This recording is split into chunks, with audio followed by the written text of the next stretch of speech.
Hello there, it's Critical, and I'm joined once again by the lovely Rachel, Rebel Rose, Rachel Percy Art. I remembered all the names. And the plan today, Rachel, was that we were going to look at all of the Jurassic Park films, the good ones and the bad ones. That kind of fell through. And it kind of fell through when I was getting screenshots for the first Jurassic Park film. And remembered it's such an amazing film with so many amazing shots that I got over 200 screenshots for this film. I was like, okay. Did not go to plan, did it? It did not. No. Did not go to plan. Just like Jurassic Park itself, it did not go to plan. But life will find a way. So what we're going to do is we're going to watch just the first. Well, not watch. We're going to discuss just the first film, the best film, the one that oddly enough actually appears in my logo. Although that could technically be from any of them, I suppose. Steven Spielberg's original, and we'll talk about that in depth, and then we'll get to the other stuff at another stage. I certainly think that we could do 2 and 3 in another video, and then all of the world films, I'm sure we could get out of the way fairly quickly, because they're awful. Yeah, we're just going to complain the whole time, that's all. Yeah, I mean, there's bits to enjoy, I think. Like, genuinely, even with Rebirth, anytime there was an actual dinosaur on the screen doing its thing, I was like, ooh. Unfortunately, they put a load of humans in there and some stupid quest about getting free blood samples and all that kind of bollocks. I don't know. It's too peoply. I know, it's too people. Exactly, too many people, not enough dinosaurs. And then they're like, oh, dinosaurs aren't enough, we need to make mutant dinosaurs. But before all that, we had the OG, the original Jurassic Park 1993. So, when did you first experience the wonder of Jurassic Park? I got to see it in theaters when I was a kid. I was just old enough to make the cutoff. Nice. So being able to remember it. It was a PG over here, I remember that. So what certificate was it in America? I think it's PG here as well. Right, but okay. you know, people kind of look at you weird when you say you saw Jurassic, as a 6-year-old in the theater. They're like, your parents took you to that? Yeah. Especially when you're a girl, I imagine. Unfortunately, it's just one of those things. Yeah. They feel like dinosaurs are more of a boy thing. They're not. They tend to, don't they? I don't think so. I think dinosaurs are about as universal as it gets, to be honest. Because let's face it, you get girls steal their boys, their brothers' sort of dinosaurs and take them to tea parties, and then the really cool girls don't bother doing that at all, and they just play with the dinosaurs. It's like, yes, that's right. I remember, especially for Jurassic Park. I still have mine. I don't know if I have got anything from Jurassic Park anymore. I used to have a load of Dino Riders stuff when I was a kid. I loved dinosaurs. And it was like, obviously, this before Jurassic Park, but it was like, so you took dinosaurs and you put lasers on them. Yes. Nice. It's like, yeah, nice. I will have some of that. And you didn't think it would be cooler. Yeah, it was like, we've got peak here. Right. So with Jurassic Park, I was aware of it. I mean, I was like 12 when this film came out.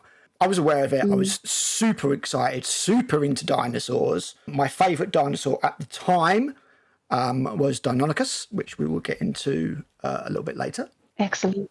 I was just, I had all the books. I was obsessed. I was like, yes, this is going to be awesome. I got all the trading cards with the bug and all that kind of, yes. Super excited.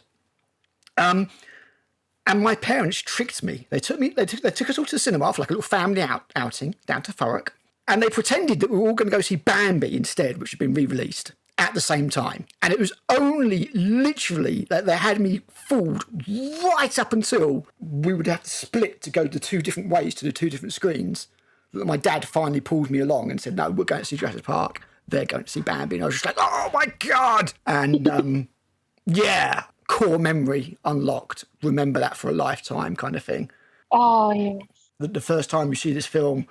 And back then, this was revolutionary CGI. It was, something that hadn't really been done before. We'd had dinosaur films, but they'd never been anything quite like this. Yeah, they were all stop motion puppetry. Mm-hmm. Yeah, exactly. Or, having real animals with horns glued on them and calling it a dinosaur. Exactly, yeah. You had your Harryhausens and, the kind of Land That Time Forgotten, all that kind of stuff. You know, or was that the cartoon? It might have been the cartoon. I can't remember. It had Troy McClure in it. Not Troy. Oh, fuck's sake, no, Doug McClure in it. Anyway, so this was a new thing. This was a proper dinosaur film. Humans and dinosaurs thrown back into the mix together after 65 million years apart. You know, who could possibly know what to expect? And we start off with this scene, like, Spielberg knows how to tease. He knows how to tease. He did it with Jaws, famously.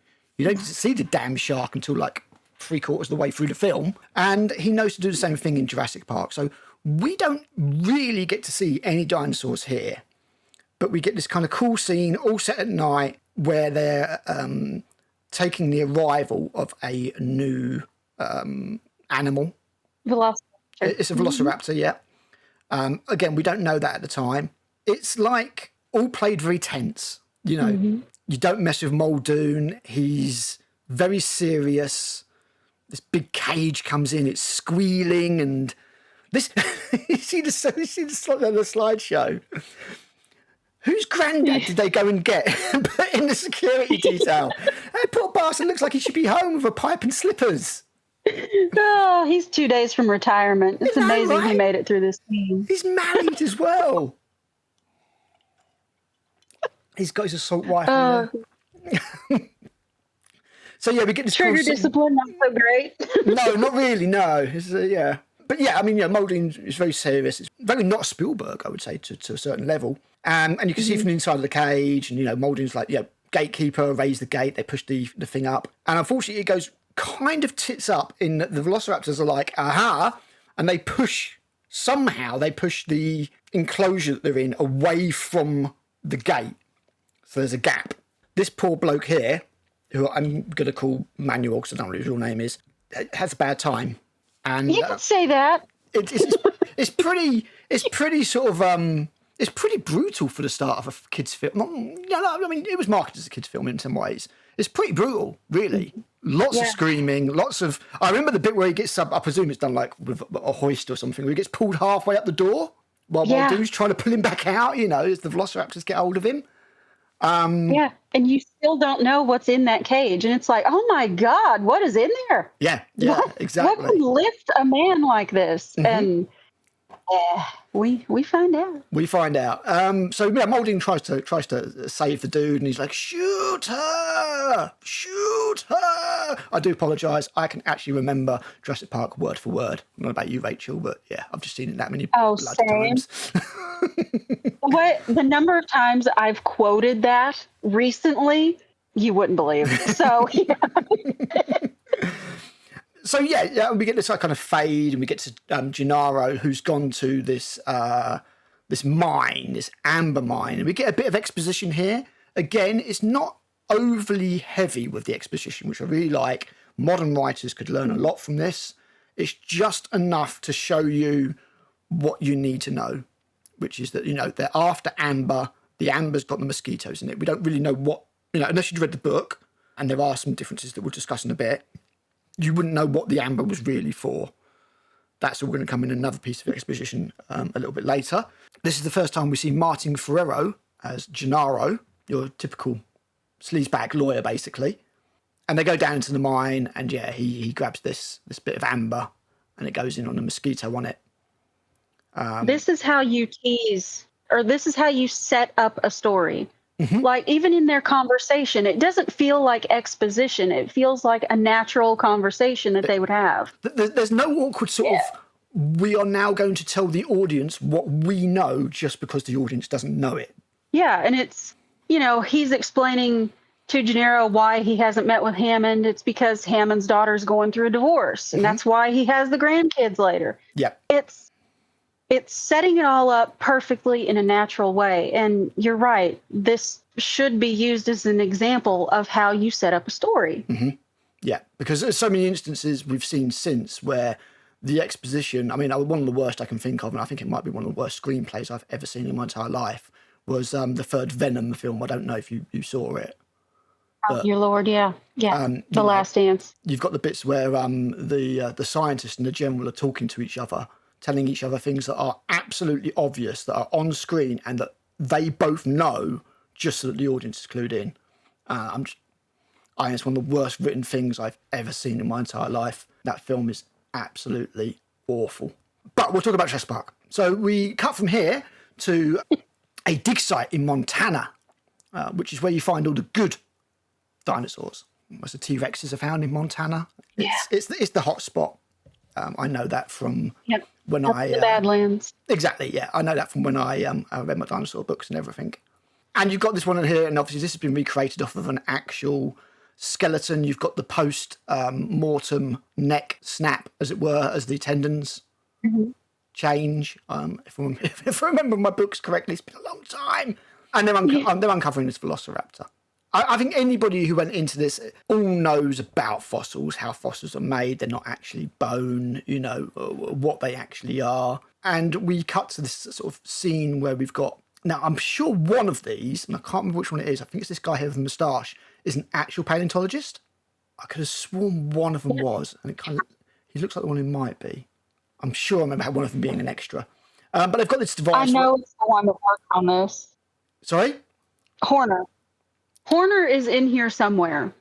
That was part of his contract, among other things. Right. For being their dino expert. Yeah. That would make sense. I remember Phil Tippett was the dinosaur supervisor, and somebody put on the X, like, great job, Phil. It was like sort of a bit of a troll because he came up as dinosaur supervisor in the credits. And he's like, he actually replied back and he said, "In my defence, there was a lot of dinosaurs. It was a lot of work." I'm just one person. Just one dude. He made a stop animation film recently called Mad God. Have you seen it? Yes, I have. Batshit. He's still brilliant. It's brilliant, but it's batshit. It's absolutely indecipherable. But great piece of filmmaking. So they basically got this technology thing, and the guy is saying, "Look, we're gonna be able to see the dinosaurs through the rock. We won't even have to dig anymore." And then Grant's like, "Well, where's the fun in that?" Because he's right. I mean, I don't want to get my hands dirty when I go digging for like dinosaurs. That's half the fun. Right. We don't get much here in the UK, but if I go on the coast and I want to try and find some animates and stuff, I don't want to, I want to look. Yeah. Like, when you watched this as a kid, that was the dream, to go out there and get dirty and find dinosaurs. That was the dream. Hell yeah. Probably also why I hate that kid so much. Yes. Oh, he's going to get his. He's going to get his. And we do get this kid. And he's like, that doesn't look very scary. More like a 6-foot turkey. And friggin' hated this kid so much. It's just great. Lucky little shit. It's cool little bit of acting by this little kid, though, because you got Grant goes like, he tells him exactly how raptors hunt, and he's like, it's not the one from the front that gets you, it's the two from the side. And then they cut you here or here, and and he winces, and he's like, maybe across the belly, spilling your intestines. So Ellie's like, Alan, Jesus, what are you doing? So maybe try and have the point is you're alive when they begin to eat you. So maybe a little bit of respect, okay? That's so good. He just nods like that. Very happy that dinosaurs are extinct. There she is. As far as he knows. It's like, oh God, Alan. And just then a helicopter turns up, and obviously a helicopter can damage the dig site, so they're all like running down there because of the air from the rotor blades can, effectively sandblast the fossil, do all sorts of damage. So, they're rushing down there to find out what's going on. They go into their trailer and they find John Hammond, played by David Attenborough's brother, Richard Attenborough. And he's just like rooting around in the fridge and pulls out the champagne. And, Grant's like, we were saving that. And he's like, for today, I guarantee it. Ellie runs in afterwards, and there's a little bit of awkwardness. And it's like, the jerk. yeah. Who's the jerk? He's like, this is Ellie, our paleobotanist. Like, yeah. And, I call you a jerk. We get we get another nice bit of exposition. We also get a little bit of John Hammond's character here. She tries to help him like pour the drinks and everything. He's like, no, I know my way around the kitchen. And we get another important piece of information, again delivered by exposition, that doesn't really feel like exposition. We find out he's got this park. They're trying to shut it down because they don't think it's safe. And that he wants them to go along to basically give it an approval, to give it an endorsement. You know, they're like, well, I don't know why you want us. And they're like, they're making excuses. Oh, no, we've got this dig here and everything. And he's like, I can compensate you. I'll fund your dig for like, I think it's 6 years or something like that. And they're like, 3. Oh, 3 years. Further 3 years. And he's like, oh, okay, yeah, fair enough. Money talks. And that's it. Money always gets this man into messes. Money always gets him into a mess. Yeah. I mean, had they stayed there, though, they wouldn't have got to see a living dinosaur. So, I mean, they don't know that yet. They don't know, exactly what Jurassic Park is yet. They don't even know that it's called Jurassic Park. All he said is that he's got a reserve. He's bought an island just off the coast of Costa Rica. And, Grant's like, what kind of exhibits are these? And he's like, it's right up your alley. So we then cut to this scene. Dodson! We got Dodson here! See, nobody cares. Nice hat. What, are you trying to look like a secret agent? He's such an ass. He's a dick, isn't he? Is it Wayne Knight, isn't it? Wayne Knight, yeah. It's Nedry. He's so fun in everything else, but he's such an ass. Yeah, I know. I've seen him in such things like Seinfeld and all that kind of stuff. And in this, he just plays, but he plays it well. He really does. He plays this sort of like hapless. Like, why would you trust this guy to do industrial espionage? Jesus. Really? Like, this is the guy you go to. Yeah, this guy is the guy you go to. Yeah. Guy literally cracks up seeing all this stuff. And we're introduced to the mechanism, how they're going to get the embryos in this Barbasol shaving cream. We get the details of how he's supposed to hand them over at the dock. And Nedry's like, yeah, I'll get them all. And how much he's going to pay him per embryo, I can't remember how much it is, but it works out to be a lot of money. And then he's just like, don't get cheap on me, Dodgson. He wants him to pay for lunch. He's like, don't get cheap on me, Dodgson. That was Hammond's mistake. So, we know that he's motivated through mercenary means. So then we go to the shot in the helicopter. So we get the scene where we're going to get introduced to some more characters. And it's great character work here, where just a few lines tell us about these different characters without another character having to say, they're this and this and this and this. You know what Ian is about by the time this conversation is over. Exactly. You know almost everything about him by the time this conversation is over. Exactly, yeah. It's set up so well. You can already see that Gennaro's bored. Malcolm starts talking about systems and mutual attractors. And he says, Dr. Sattler, I find it impossible to believe that you're not, not familiar with the concept of attraction. He's flirting with her big time. She's charmed. Well, how could you not be? I mean, it's Jeff Goldblum. Exactly. And then you got Hammond's like, I bring scientists, you bring a rock star. And he's like, you have to excuse Dr. Malcolm. He's got an excess of personality. But you're right. By the time the scene's over, you know exactly who Malcolm is. And he's like, oh, so you two, dig up dinosaurs? And Grant's like, we try to. And you get that weird kind of Jeff Goldblum, yeah, kind of thing. And the character is just there straight away. With an absolute minimum of dialogue. In the book, it goes into detail about how he only wears black because black goes with everything. And he only has 2 colours in his wardrobe, black and grey. The book also goes into a lot more detail about things like chaos theory, systems falling apart, systems breaking, and fractals. We won't get too much into that, but it's a big theme of the book, which is well worth a read, by the way.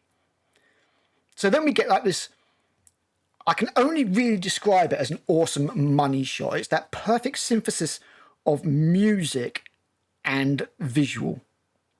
You get the John Williams theme swells and dun, dun, dun, dun, dun, dun, dun, as the helicopter goes through these Costa Rican sort of valleys and stuff. It just looks amazing. And then staying with this, we get a little comedy scene where Grant can't work out how to do the seatbelt because he's got the wrong ends. And Hammond's trying to like, no, just take that one out. And then he's like, we'll have landed by the time you get it right, you know.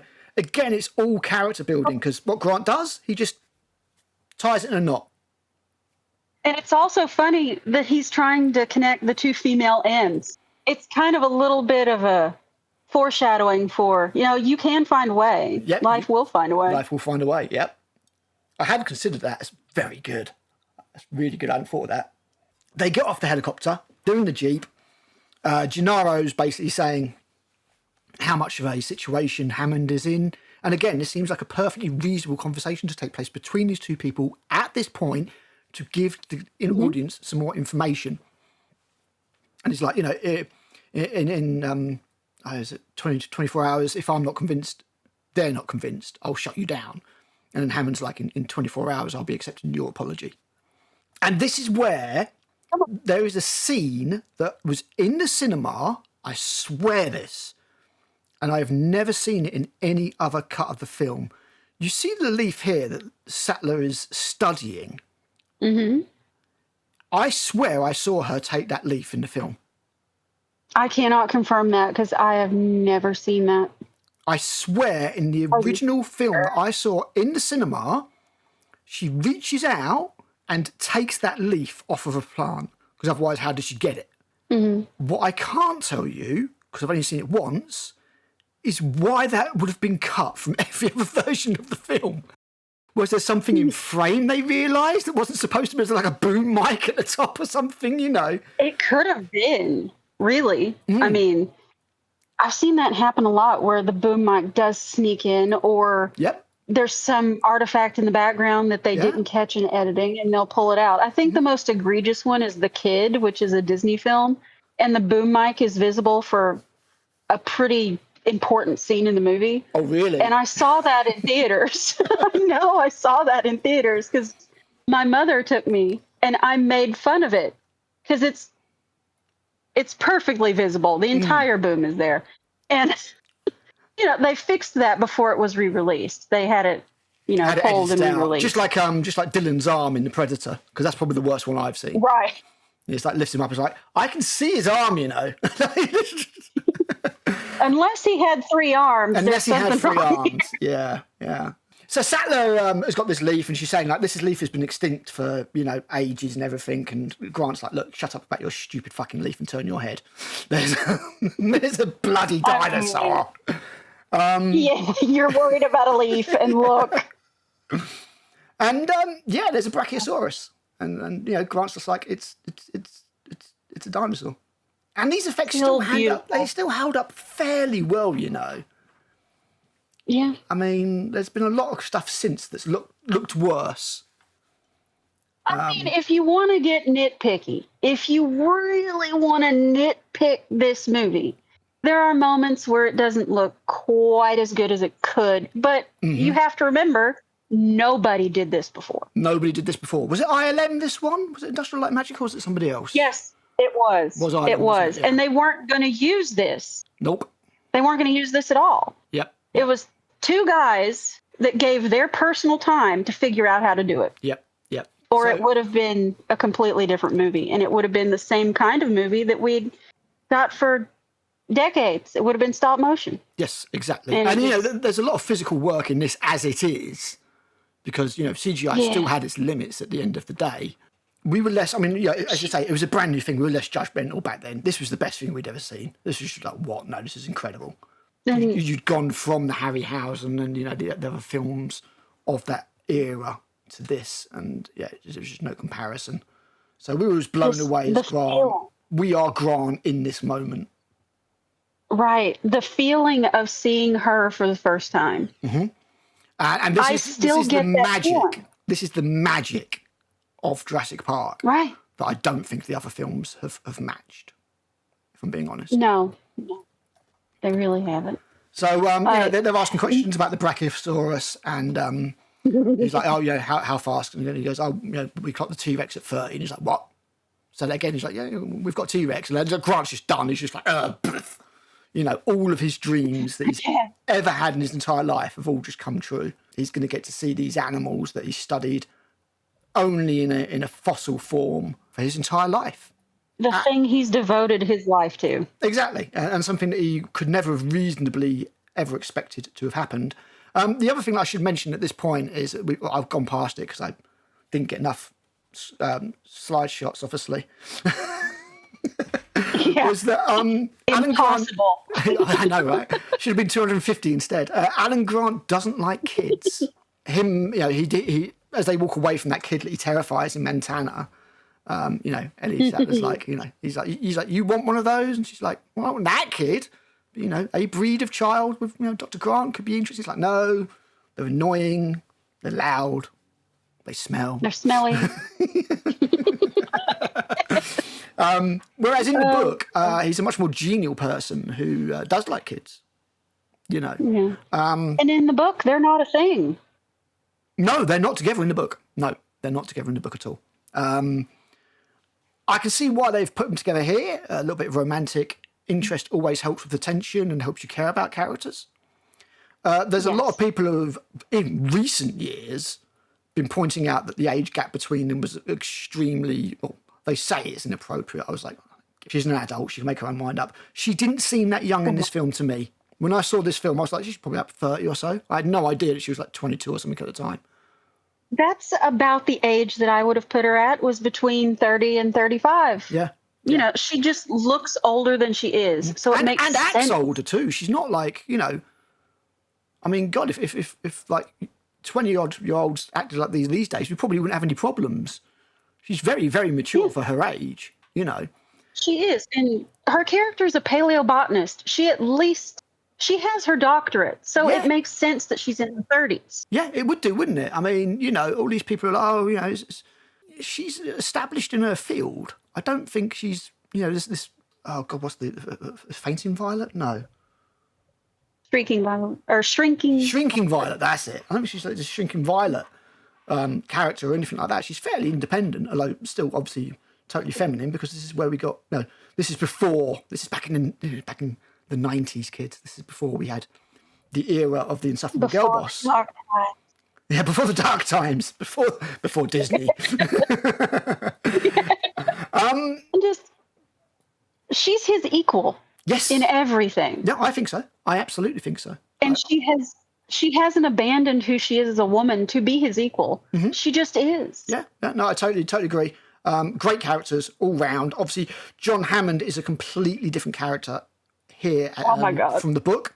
In the book, he's a bit more of a pirate, a bit more of a sort of a corporate. I want to say he's evil, but he's driven very much by the corporate greed angle. He's not this kind grandpa. He's not a grandpa. He really isn't. In the book, he also meets a rather sticky end. He does not survive. Spoilers. And he's got it coming. In the book, it definitely feels like he's got it coming. Whereas if this version of him had met the same fate, then that would have been harsh. Fair to say? Been upsetting. It would have been upsetting because very, very upsetting. Yeah, he seems like such a good person in this. He just has a dream. Mm-hmm. Yep, that's it. Exactly. He just wants to make people happy. Is what he really wants. Mm-hmm. In the book, he is completely driven by money. Yeah, exactly. Yeah, he is literally just a businessman who doesn't care about anybody else really. At all. And he doesn't have this moment, you know, in this film, John Hammond has this moment of reflection where he realises that maybe he's made mistakes. In the book, that doesn't happen, you know. Well, he blames the children in the book. He blames his grandkids for everything going wrong, like it's their fault. It's like, not really. Because there's a lot more in the book, you know. In the book, they count every single dinosaur, and they don't realise that there's actually a lot more dinosaurs there than they thought there'd be, because the system is programmed to think there's a certain amount of dinosaurs. The system thinks there can't be any more dinosaurs than that. And then they find out, oh, the dinosaurs are breeding, and there's a lot more dinosaurs than we thought there were. And again, I can understand why they left all that out of the book, out of the film. You know, it would slow down a little bit. It would have dragged. Yeah. Which the lysine protocol in the book is a lot more expanded on than it is in this film. In this film, it's just a couple of lines. And there are other bits out of the book. Another one that I swear was in another deleted scene, and I'm sure you'll be able to confirm for me when we get to it. I can't be 100% sure. So they journey on to the visitor centre, and we can see that it's very much sort of still under construction. It's not ready to go yet. And they start giving this tour, this sort of like show, I suppose, this presentation with Mr. DNA, I want to say. Yeah, it's Mr. DNA. Mr. DNA. Who was voiced by, I did have his name up here, Greg Burson. I don't know if that name means anything to you. There you go. It doesn't mean anything to me, but Greg Burson voiced Mr. DNA. He's got a very kind of, I'm going to show how much of an ignorant Brit I am with American accents. Texan accent? I don't know. He's supposed to sound, at the very least, Southern, right, but he does kind of love that twang. So, yeah, you can go with Texan if you want. Well, hey, Texan George. I got away with it. And he's explaining how they make the dinosaurs. And it's this is a pure exposition scene, but again, because it's being framed through this ride, through this presentation, it all works. It doesn't seem out of place. And basically, all it is back in the age of dinosaurs, mosquitoes would land on the dinosaurs, suck the blood of the dinosaurs, fly off, and then get caught in sap, which turns to amber. They retrieve the mosquitoes, retrieve the DNA out of the blood that the mosquitoes have sucked, fill in any gaps with frog DNA. Boom, you've got yourself a baby dinosaur. You can clone and make dinosaurs. That's more or less how it works. And they go around to this sort of like the science part of it, and obviously they all want to get out, and they're like, "Oh my god, we want to get off." And Hammond's like, "No, I'm sorry, it's kind of like a ride. You can't get off." And they're like, "No, fuck that." They get off, and again, it's just showing that Hammond doesn't have as much control. Things haven't been as safeguarded as much as they should have. The fact that these three people can just force their way off the ride into this lab, and then they go in there and they're asking questions and everything. They see these eggs, and then you get this another sort of almost core memory moment where Hammond's encouraging this little dinosaur to hatch. Ellie's fawning over it, and Grant is sort of like bewildered and amazed. And you get this cute little animatronic dinosaur comes out of an egg. So adorable. Oh my God. I knew you just want to hold it. You do though. You just want to hold it, but they have the same reaction. Yes. They all have that reaction of wonder, and they all want to touch it. Exactly. They all want to hold it until it dawns on them what they're holding. Yep, that's what happens. While all this is going on, Malcolm is quizzing Henry Wu, I think it is. And he's just saying, like, future villain.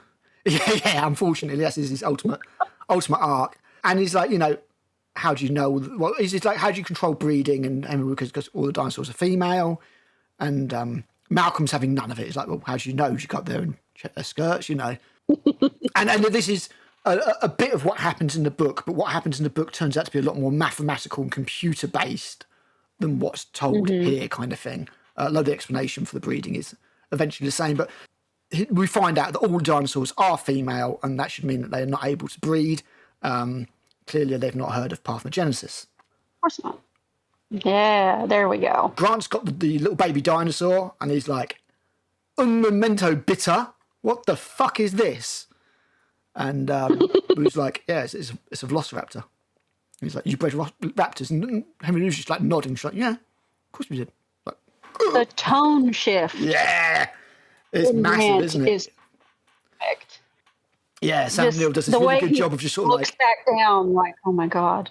Yeah, because up until this point, all they've met is herbivores, and it's like, oh shit, this is a dangerous animal. Now, what's wrong with the velociraptors in this film, Rachel? They're too friggin' big. They're way too big. They're way too big. For anyone that doesn't know, a velociraptor is about the size of a turkey.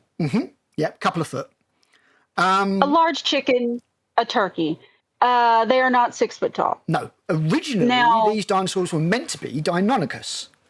But the studio executives, probably quite rightly, decided that Deinonychus would be a little bit of a mouthful for kids and doesn't exactly roll with the tongue, and it's not very marketable. Velociraptor sounds better. Fast bird of prey, So they kind of swapped.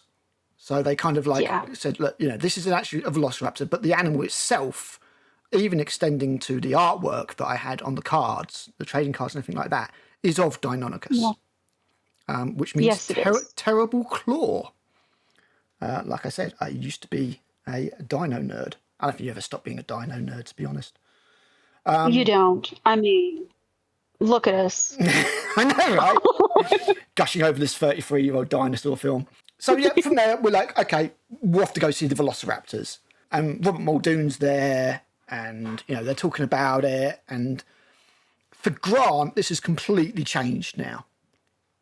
To Grant, this is now sort of like, okay, this could actually be serious. I understand why we're here kind of thing now. So he's quizzing Muldoon all about the dinosaurs, and he's like, are they fast?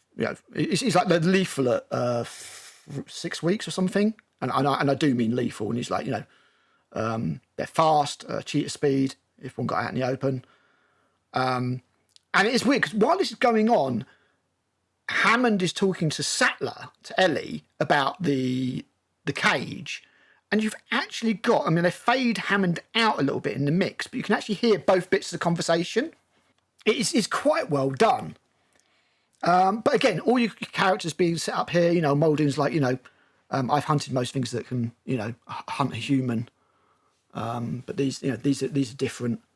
It's like they were testing defences when they first came in systematically. You got that line from Boltpeck, just like, they remember. And then they feed him. He says it. Yeah. If this wasn't the best plan, if Hammond wanted to keep them on his side, this wasn't the best of plans, because even Ellie is like, oh my God, what am I seeing? Yeah. What am I looking at here? Yes. This is horrific. This is worse than anything I could have imagined. Yeah. Hammond's just like, who's hungry? Absolutely no one. They were just sitting around this table. It's like, what? Ellie still looks disgusted. She's looking down at this Chilean sea bass. Oh, sea God. Bass, I think I'm a vegetarian now. That's how she looks. Because it is effective butchery, isn't it? They lower this poor cow in, and it's not there for very long, and they bring it back up, and there's nothing there. It's like little two-legged piranhas. But yeah, we get to this scene, and then this has got some. This scene does a lot of great lifting. You've got Ian Malcolm's great speech here. Again, so much character work done. Gennaro shows what kind of a character he is when he's talking about the money and the merchandising. John Hammond says, I didn't make this to be, a privilege just for the super rich. As you say, unlike the book, he wants to give people the wonder that he faked with his flea circus. Right. But then you have Gennaro, who's like, well, we'll have a coupon day, and we'll let the poors in. Yeah. We'll have a poor day. It's fine. And then, Malcolm's like, the lack of humility that's being displayed is unbelievable here. And yes, you get that great line, you stood on the shoulders of giants and you took the next step.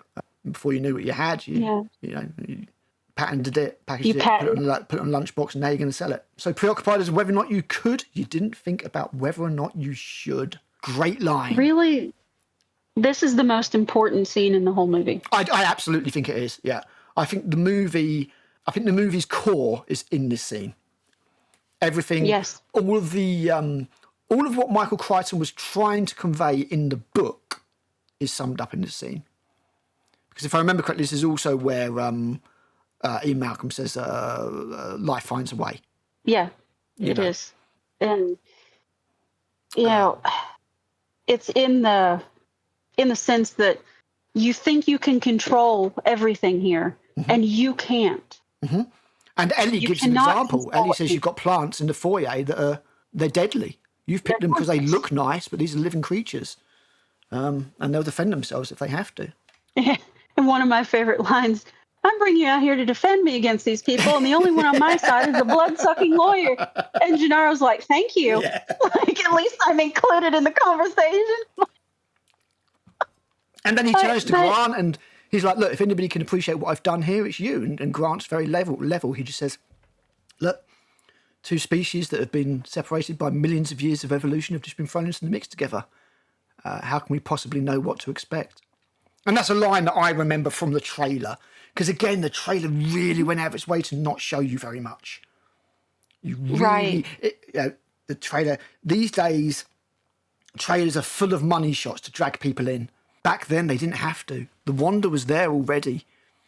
Jurassic Park didn't even become available to buy on video until like a year after this film came out. Nowadays, you get a 3-week, month window tops if a film doesn't do particularly well.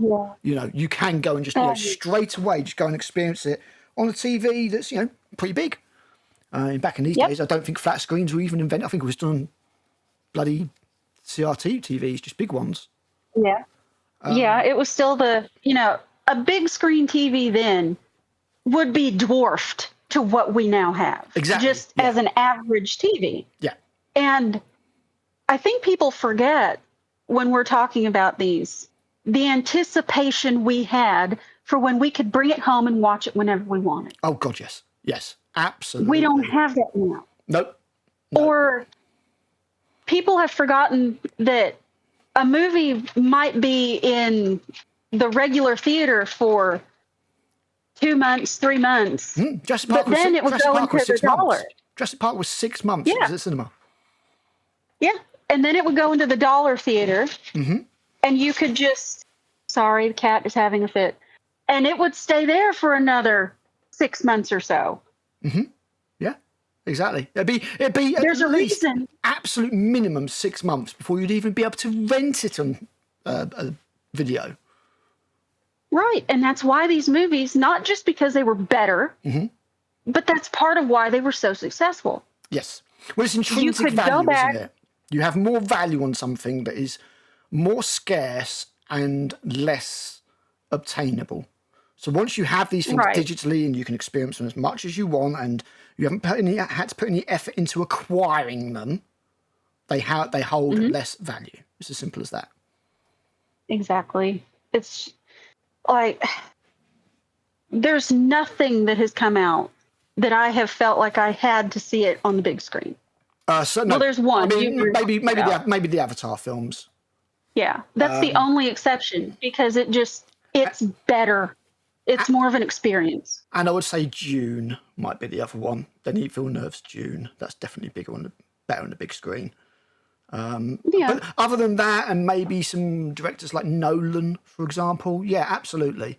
I mean, any of the Marvel I remember with Marvel films, I was on tenterhooks and I had to go to the midnight showing to find out what happened because I didn't want to get spoiled. Right. Now I'm lucky if I check a Marvel film out a month or two after it's even been released. Like it'll come out streaming, I'll be like, I'll get around to it eventually. Yeah. Like I was saying the other day, I have the collection on my shelf up to a point, and that point is Black Panther. I didn't feel the need to buy any of them after that. Yeah. I don't have anything in Marvel after Black Panther. And they start to feel so disposable, don't they? They are. They're the same movie over and over again, just with different characters, the same arcs, the same patterns. It's overdone. Yeah. And the one thing you can say for the Jurassic Park franchise, none of them really copy the others. No, I mean, I might not agree with the way they've gone, but they're not cardboard copies. I think they know that they couldn't do this if they tried. I mean, the closest was Jurassic World, the first Jurassic World film, which obviously had we'll talk about that. Few of the ideas, but we'll certainly get to that in time. But as you correctly say, I think the entire core of the film is here. It's all set up, the stakes, how the characters feel about it all. Obviously, Gennaro doesn't care. He's already working out the money. You can see he's got his bloody notepad there. Malcolm is like he knows it's not all going to work. He knows systems. He knows mathematics. He knows that this cannot be done. He's just waiting to be vindicated, basically. Yep. You've got Grant, who is optimistic and excited, but cautious. And Ellie's the same because they're both professionals. And as you say, she's not his underling or anything like that. She's got her own mind. She's stated her own mind. She knows what the hell she's doing. And then you've got Hammond, who is either willfully or blissfully unaware that, you know, it's all going to fall apart. He thinks this is all fine. He thinks he's done everything he needs to do. So I think for him, the possibility is more important than the reality. The dream. He doesn't understand. Yes, the dream is more important than what's right in front of him. Yeah. Because look at the way they feed these animals. Oh, yeah. Look at that.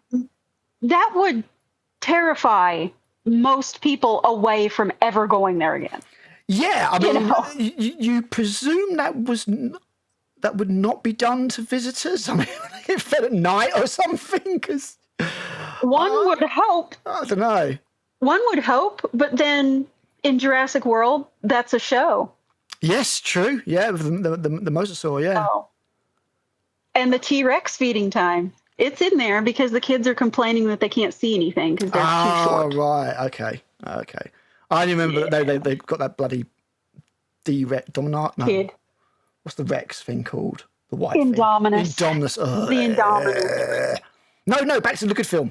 Back to the good film with actual dinosaurs. Although yes. they're not Why dinosaurs. Are we doing this? They're Jeez. not dinosaurs. And Ian Malcolm, I think it's Malcolm, makes it quite plain that they're not actually dinosaurs. You know, these are golems. These are things that have been created in the image of dinosaurs, but using frog DNA to fill in the gaps. So, you know, they're not a representation of what we have before. The air levels are different now. So the oxygen levels are different now. This isn't the same environment that these aren't actual dinosaurs for similes. You know, they're fakes. But then Hammond gets a bit of news that cheers him up, and he's like, it's time for you to meet this park's main audience. And the audience is kids. Oh, God help us. Grant's worst fear. So we get these super explorers, very, very vivid, yellow, green, and red. Awesome colour scheme. These things looked amazing. When I was a kid, I was just like, oh, it's so cool. And the colour work's really cool in this. If you like Sattler and Alan have got like opposite colours to each other. Yeah. And it shows them as a team. Exactly. It really does. And then you've got Malcolm standing out all in black.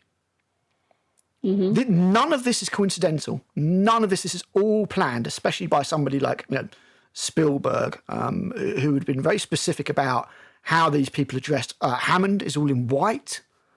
But you get this great scene where Joseph Mazzello? Yeah, Joseph Mazzello as Tim. Yeah. Is like chasing Grant through the cars. And Ellie's loving it. Ellie's like, oh, this is brilliant. And yeah, she really doesn't seem that young there. She just doesn't. Laura Dern, I know she was young, but she doesn't seem young there. And then Grant's like, no, and it really is that she is more mature. She acts more mature than she actually is. Yeah, I think so. I mean, these days maybe it's a little bit different, but yeah, she definitely, I don't know. They say girls mature faster than boys anyway, but yeah, I thought she was like 30s. I really did. I had no idea that she was supposed to be that long. And if that was the case, and I'm not necessarily sure it was with the character, then I think arguably the film did a bad job of showing it. But I don't even know if that was meant to be the case. So, Grant's like, Sorry, carry on. I don't think they thought at the time that was important. No. Like her age and his age did not matter because the characters they're playing are not the ages of the actors. They are the ages that they are written to be. Yep. So Grant is written to be about 40, 42, and she's written to be about 30, 33. Yeah. Somewhere in there. Yeah. That's all that matters. Their age gap is not 20 years. No. It's about 5 to 10 years. And this was absolutely never a thing up until... acceptable. Of course it is. I mean, fucking Madonna's going around shagging blokes young enough to be a grandson. So... I know. Don't give me that double standard bollocks. I think it's only become a thing recently. Like, it's only recently within the last 5 years that people have gone, oh, why hasn't Friends got any black people in it? And it's like, because it's fucking 1991 in New York in one apartment building. Right. Sorry, it's not likely. It's like turning around, there's those like black-only comedies and stuff like that. And for some reason, this has all only become a thing within the last 5 years that we just need to dissect all of the past and judge it by today's standards. It's like Star Trek. people turn around now and be like, oh, Star Trek, all the girls are wearing miniskirts and all sexualised. It was the 60s. The fucking miniskirt was the thing, all right? Exactly. Next Generation season 1 reversed, restored the balance. The blokes were walking around in miniskirts. It's all fine. It just didn't fucking matter. Yeah. There's a whole idea. That kind of shit didn't matter. We were as far away from Star Trek as we has ever been at this point. We were closer to Star Trek in the 70s and 80s than we are now as a civilization. Anyway, we're not talking about Star Trek. We're talking about Jurassic Park. I'm sorry. That's a topic for another day. I can even distract myself on my own videos. So we get this great scene where, like, Grant's like, Tim, what car were you planning on sitting in? And he's like, whichever one you are. And Grant manages to lock him in one of the things and gets out. And Lex is standing there, she's like, she said I should ride with you because it would be good for you. Like, the way she just looks like, I've been had, I'm caught. But she's like, yeah, you really should think about riding with the kids. But Tim is me. If I was near a paleontologist as an 8-year-old, that's who I would have been. Oh God, yeah. I mean, I would have been thrown out of the car because I would not stop asking questions. I'd be like, yeah. Right. They would have thrown me you out of the Dilophosaurus pen.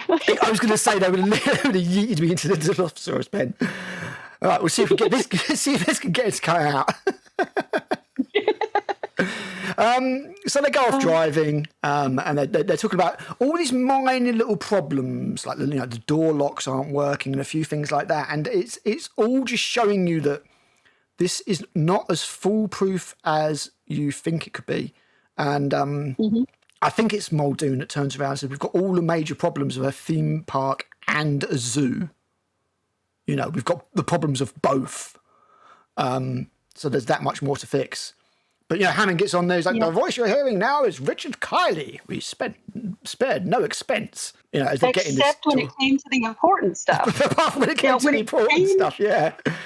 When it comes to the stuff that's going to keep everybody safe, they cheaped out. He went for the lowest bid. That's where all of this started. Because well, that's exactly he hired Nedry. Yeah. He hired Nedry because he brought in the lowest quote. Mm-hmm. And now this is all happening because he cheaped out. But he made everything look great. Nedry's a kind of chunky guy. So are we saying that Nedry was the first DEI hire, and that's why Jurassic Park fell apart? Well, this is a very diverse movie if you think about it. I mean, it is, but Samuel L. Jackson is actually super competent, thankfully. Yeah. But yeah, Nedry, they had hired the fat slob, and that's why Jurassic Park failed.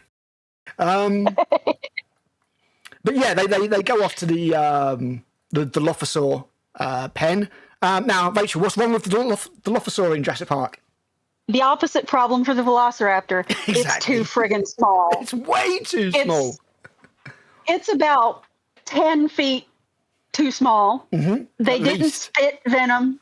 Nope. And they didn't have a neck frill. Exactly. Everything about the Dilophosaurus is wrong. Pretty much the only thing they got right about the Dilophosaur was like the two nose bumps, the nasal crest that it's got. Exactly. Other than that, absolutely, everything is wrong about it. It was huge. It was a theropod. It did not have a frill. It was not cute, and it did not spit black venom. But artistic license, rule of cool. We got the Dilophosaur we got here. Well, you can take it as, well, when you add DNA into this animal's DNA. Yeah, absolutely. You're not going to know what you get. Yeah. None of these are actual dinosaurs, are they? They're all hodgepodge versions of. So yeah, maybe they needed to be use a bit more frog DNA in the Dilophosaur than the other ones. Maybe it was a less complete genetic code, and that's why it turned out so vastly different. Or maybe it's just that Spielberg thought it'd be fucking cool. That's probably the case. It's probably the case. There's the rule of cool right here. They go to the Dilophosaur pen and they can't see it. It's foliage everywhere. And this is one of the things that it's the eternal struggle with zoos is you go to a zoo and sometimes you're not going to see the animal. And the reason you're not going to see the animal is because the enclosure is designed for the animal. It is not designed for you. Right. which is why if you go to countries that have bad zoos, and I am looking, unfortunately, at something like Japan, which I visited a couple of years ago, and we'll be going back to in just a few months, they do not have good zoos because their zoos are set up so that people can always see the animals. So the animals are pacing, they've got mange. You know, the animal doesn't necessarily want to be seen by the people. And they should always have a place to go if they don't want to be seen by the people, because otherwise they're going to get stressed, and the stressed animal will get ill. Right. If you want a cinematic example of how the kind of zoo that he's talking about, watch Cat People from the 80s. Because the big cats are all in cages that are about 10 foot by 10 foot. That's the kind of zoo we're talking about. And it's horrible. A good zoo, that cat is allowed to hide. It's allowed to have space to roam. Bad zoos, they're shoved right at the visitor. And it's no wonder that they lash out sometimes. And they're stuck in a cage or something like that, especially some of the other East Asian countries. You know, they just don't have the same standard for animal welfare that we do. One of the zoos near to where I used to live, Colchester Zoo, had a phenomenal breeding program for endangered species, and that's what zoos should be for the welfare of the animals. Yeah, it's nice if you get to see the animals, and that is why people go to the zoos. But at the end of the day, the zoo is for the animal; it's not for the people. That's the way I like. That's the way I like to think of it, anyway. And Jurassic Park's the same kind of thing. So they go to the Dilophosaur pen and can't see the bloody thing. I mean, for one thing, it's probably quite well camouflaged, apart from that frill. Yes. And there's foliage everywhere. You know, you're just looking at a bit. If the dinosaur doesn't want to be seen, it won't be seen, and that's the right way. So then we get to the scene with Nedry, and we can see what a bloody slob he is. Oh God, it's terrible. Yeah. I mean, I'm not going to say that my desk hasn't looked like this sometimes, but I never let it stay like this. But, Well, I don't have people's lives in my hands either. That's also true. No. Can you imagine, Rachel? Can you imagine if I was responsible for people's lives? It wouldn't end well. That's why I don't drive. No. Wouldn't end well. Make me Prime Minister and I'll sort out the country in 2 seconds flat, but they won't like it very much. Anyway, so we can see Nedry, and again, we're getting a bit of an idea of the kind of guy he is, a bit of a slob. We've got this wonderfully archaic technology all over the place. It's like... Yeah, looking at it now, it's archaic, but then we didn't even have a computer, so we were pre-mobile phones back then. Like maybe like the yuppie phones with extendable aerials, but that was about it. You know, there was not mass consumer mobile phones or anything like that. That was before that. This is before, well, obviously before Windows 96, because it's 93. So, this is going to be our MS-DOS and stuff like that. Very basic, Looking back, stuff. Other than it being, a mess, that's a hell of a setup, really. Yeah, absolutely. And then that's hardcore as well. Back in those days, you did have to code everything yourself. There was no, none of the shell programs or anything you use these days to get things done. It would be a hard job, and I have no doubt that it is a hard job to keep all that stuff running. He probably should be paid more, but he bid less. He's getting paid less, and Hammond is a bit tight. And they're having this argument. So let's go back to this one actually quickly. They're having this argument. It's great, again, expository dialogue. To find out exactly what happened. That Nedry has loads of financial problems. And Hammond's like, I will not be drawn into another discussion with this, Dennis. I really will not. And Nedry's like, thanks, Dad. And he's just like, you just get this great little bit of dialogue between the two of them. And then Robert Muldoon just turns around and goes, "Quiet, all of you." They're approaching the Tyrannosaur paddock. And everybody listens to Muldoon because he brings his socks up to his knees, and only psychos do that. Oh, God, yeah. But, it really is telling that even the boss is like, oh, yeah. He knows what he's talking about. Every single person shuts the fuck up. I thought Bob Peck was great in this. Really great. He is.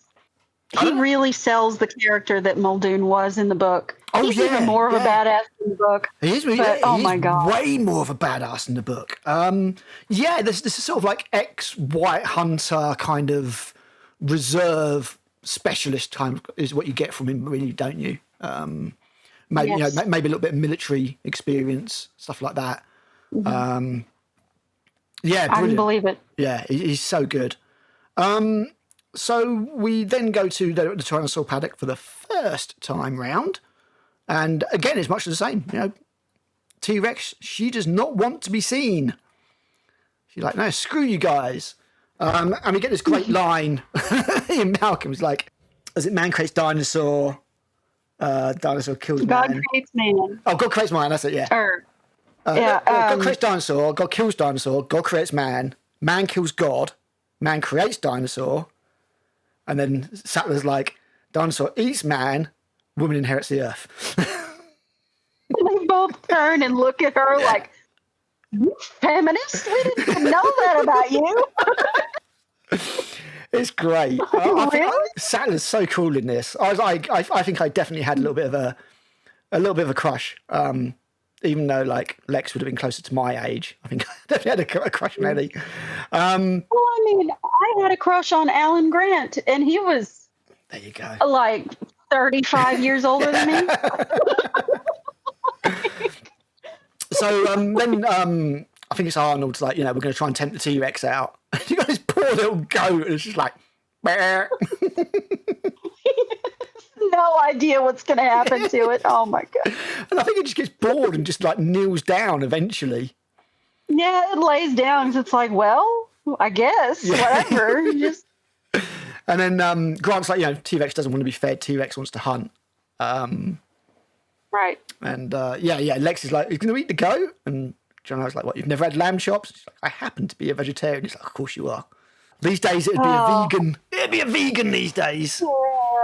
I happen to be a vegan. That would have been her opening line if it was made now. That would be the first thing she told anybody. The first thing, yeah. Quiet. Runs in, Grandpa, I'm a vegan. And then we get this great scene here. So, Rachel, I've quoted enough of the film here. Why don't you quote what happens here? We have Ian asking the important questions, like he always does. Do you intend to have dinosaurs on your dinosaur tour? Hello? And just, God, I hate that man. It's like, I can see why, but at the same time, this is why we love him. Yes, yeah, exactly. Poor Hammond. Malcolm continues the flirting. Yeah, we get the principle of chaos theory here, with the idea being that even if you try to recreate something twice, it won't behave the same way twice because of minute differences. And he's laying the charm on strong, and she's pretty taken with him. And Grant is just too bloody.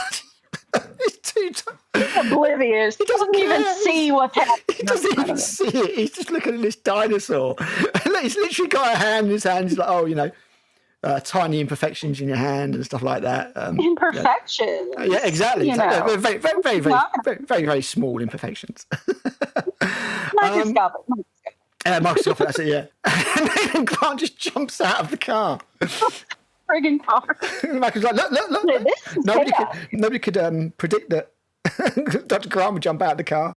And then she just goes straight after him. He's like, yeah. And now I'm sitting here by myself, talking to myself. That's chaos theory. It's great. Mulder's like, what the fuck is going on?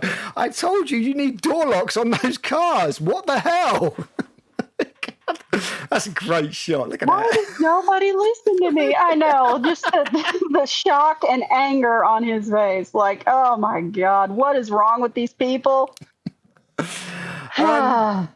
Did you notice that the seatbelts have been removed too? So there aren't any locks and there's no seatbelts. I can kind of understand there being no seatbelts because the top speed of the vehicle is like 6 miles an hour by the looks of things. Yeah.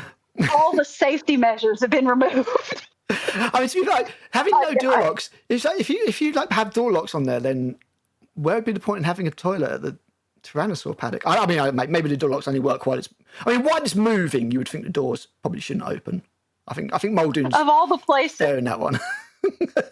Of all the places, if you think about it, of all the places to put a toilet in front of the predator enclosure. Yeah, exactly. Yeah, that's it. Uh-oh. So, yeah, we get this little bit where Nedry's talking to his cohort down by the dock. He's like, look, the captain says we've got to go, storm's coming in, And it just puts that pressure onto Nedry. He probably would not have done it all at this time. It might not have all gone south, but this is chaos theory in action. This is systems breaking down. Mm-hmm. The book gets into this a lot more. So he's like, look, you've got to give me 15 minutes. Everything else. Exactly, yeah. The unpredictable, like weather, like storms, you've got the whole butterfly effect. This puts a ticking clock, it puts a time constraint on Nedry. So whereas he'd normally probably do this at his leisure at some point, he now has to do it, sort of like urgently, as it were. So we cut back to Grant and the sick Triceratops. And first of all, he's just like, all you lot stay back there. I'm going to go ahead and look because that's the sensible thing to do. But the Triceratops is all good because she's tranked. Except that she's not all good because she's ill. Right. No. And it's just, she's so beautiful. The sculpt on her is magnificent. It's an incredible bit of physical work, isn't it? This feels like an animal. Yes. It doesn't feel like an animatronic. No. It just... And you just want to run up to her. Yeah, as good as the CGI is in this film, even in the later films, there's nothing that touches this. You've got the bit where Owen, the Chris Pratt character, goes to like this dinosaur that's been ripped open. Indominus, I think it is. It's gone. Indominus. Gone to scamping. It's the Indominus. Yeah, and he's got the sauropod, and there's a bit where it is a physical thing, and you can see, and then there's this bit where it's CGI, and it's very obvious. Very, very obvious. Unfortunately, it's only the head and about 2 feet of the neck that's practical. That's right, yeah. And the rest of it is clearly CGI. Like, it does smooth in well, but you can see the difference. You can see the difference, yeah. Unfortunately, a lot of the artists that can do this kind of thing, this kind of physical work, probably are not around anymore. The Stan Winstons of the world and that kind of stuff. They're not. And it's because of the rise of CGI, it's pushed these people, these artists, the creatives, it's pushed them away from doing this kind of work. Yeah. And they've all learned, or they're creating the designs and the maquettes and the things that the CGI artists work off of. Like I was going to say, they do the concept work, and then the CGI just do this kind of soulless recreation 90% of the time. Sometimes the CGI can be used for good. I'm not going to say it can't, but so often it's used as a crutch, and it's very unfortunate. I hate to say it, but if you see how they could have used CGI with this in harmony with stop motion animation, some of it would have looked just a little bit better. Yep. Like, they rely so heavily on CGI right now that nothing feels like it's there. No, there's no weight to it. That's one of the biggest things I've noticed. Yeah. There's no weight to anything. There's a certain weight.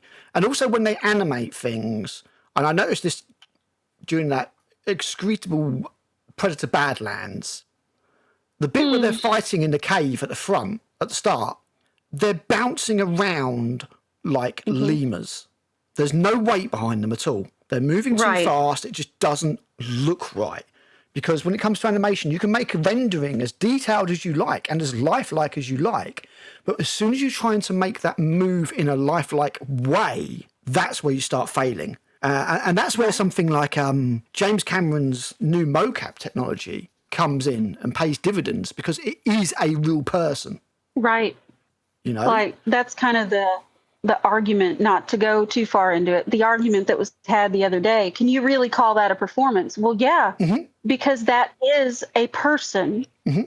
Just because you put a skin over that person, it doesn't change the facial expression of that person. Exactly right. Just like Lord of the Rings and Gollum. Right. Even more so, to be honest, because obviously Andy Serkis is considerably bigger than Gollum. So they had to get rid of Andy Serkis completely, just take his performance and then recomposite Gollum into the scene using his performance. Right. But it is still a performance, no matter what way you look at it.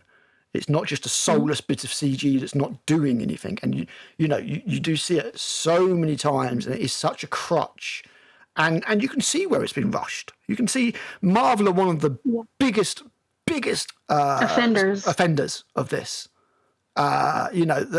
You just see this scene and you're like, that was a reshoot. They put that in at last minute and it looks like shit.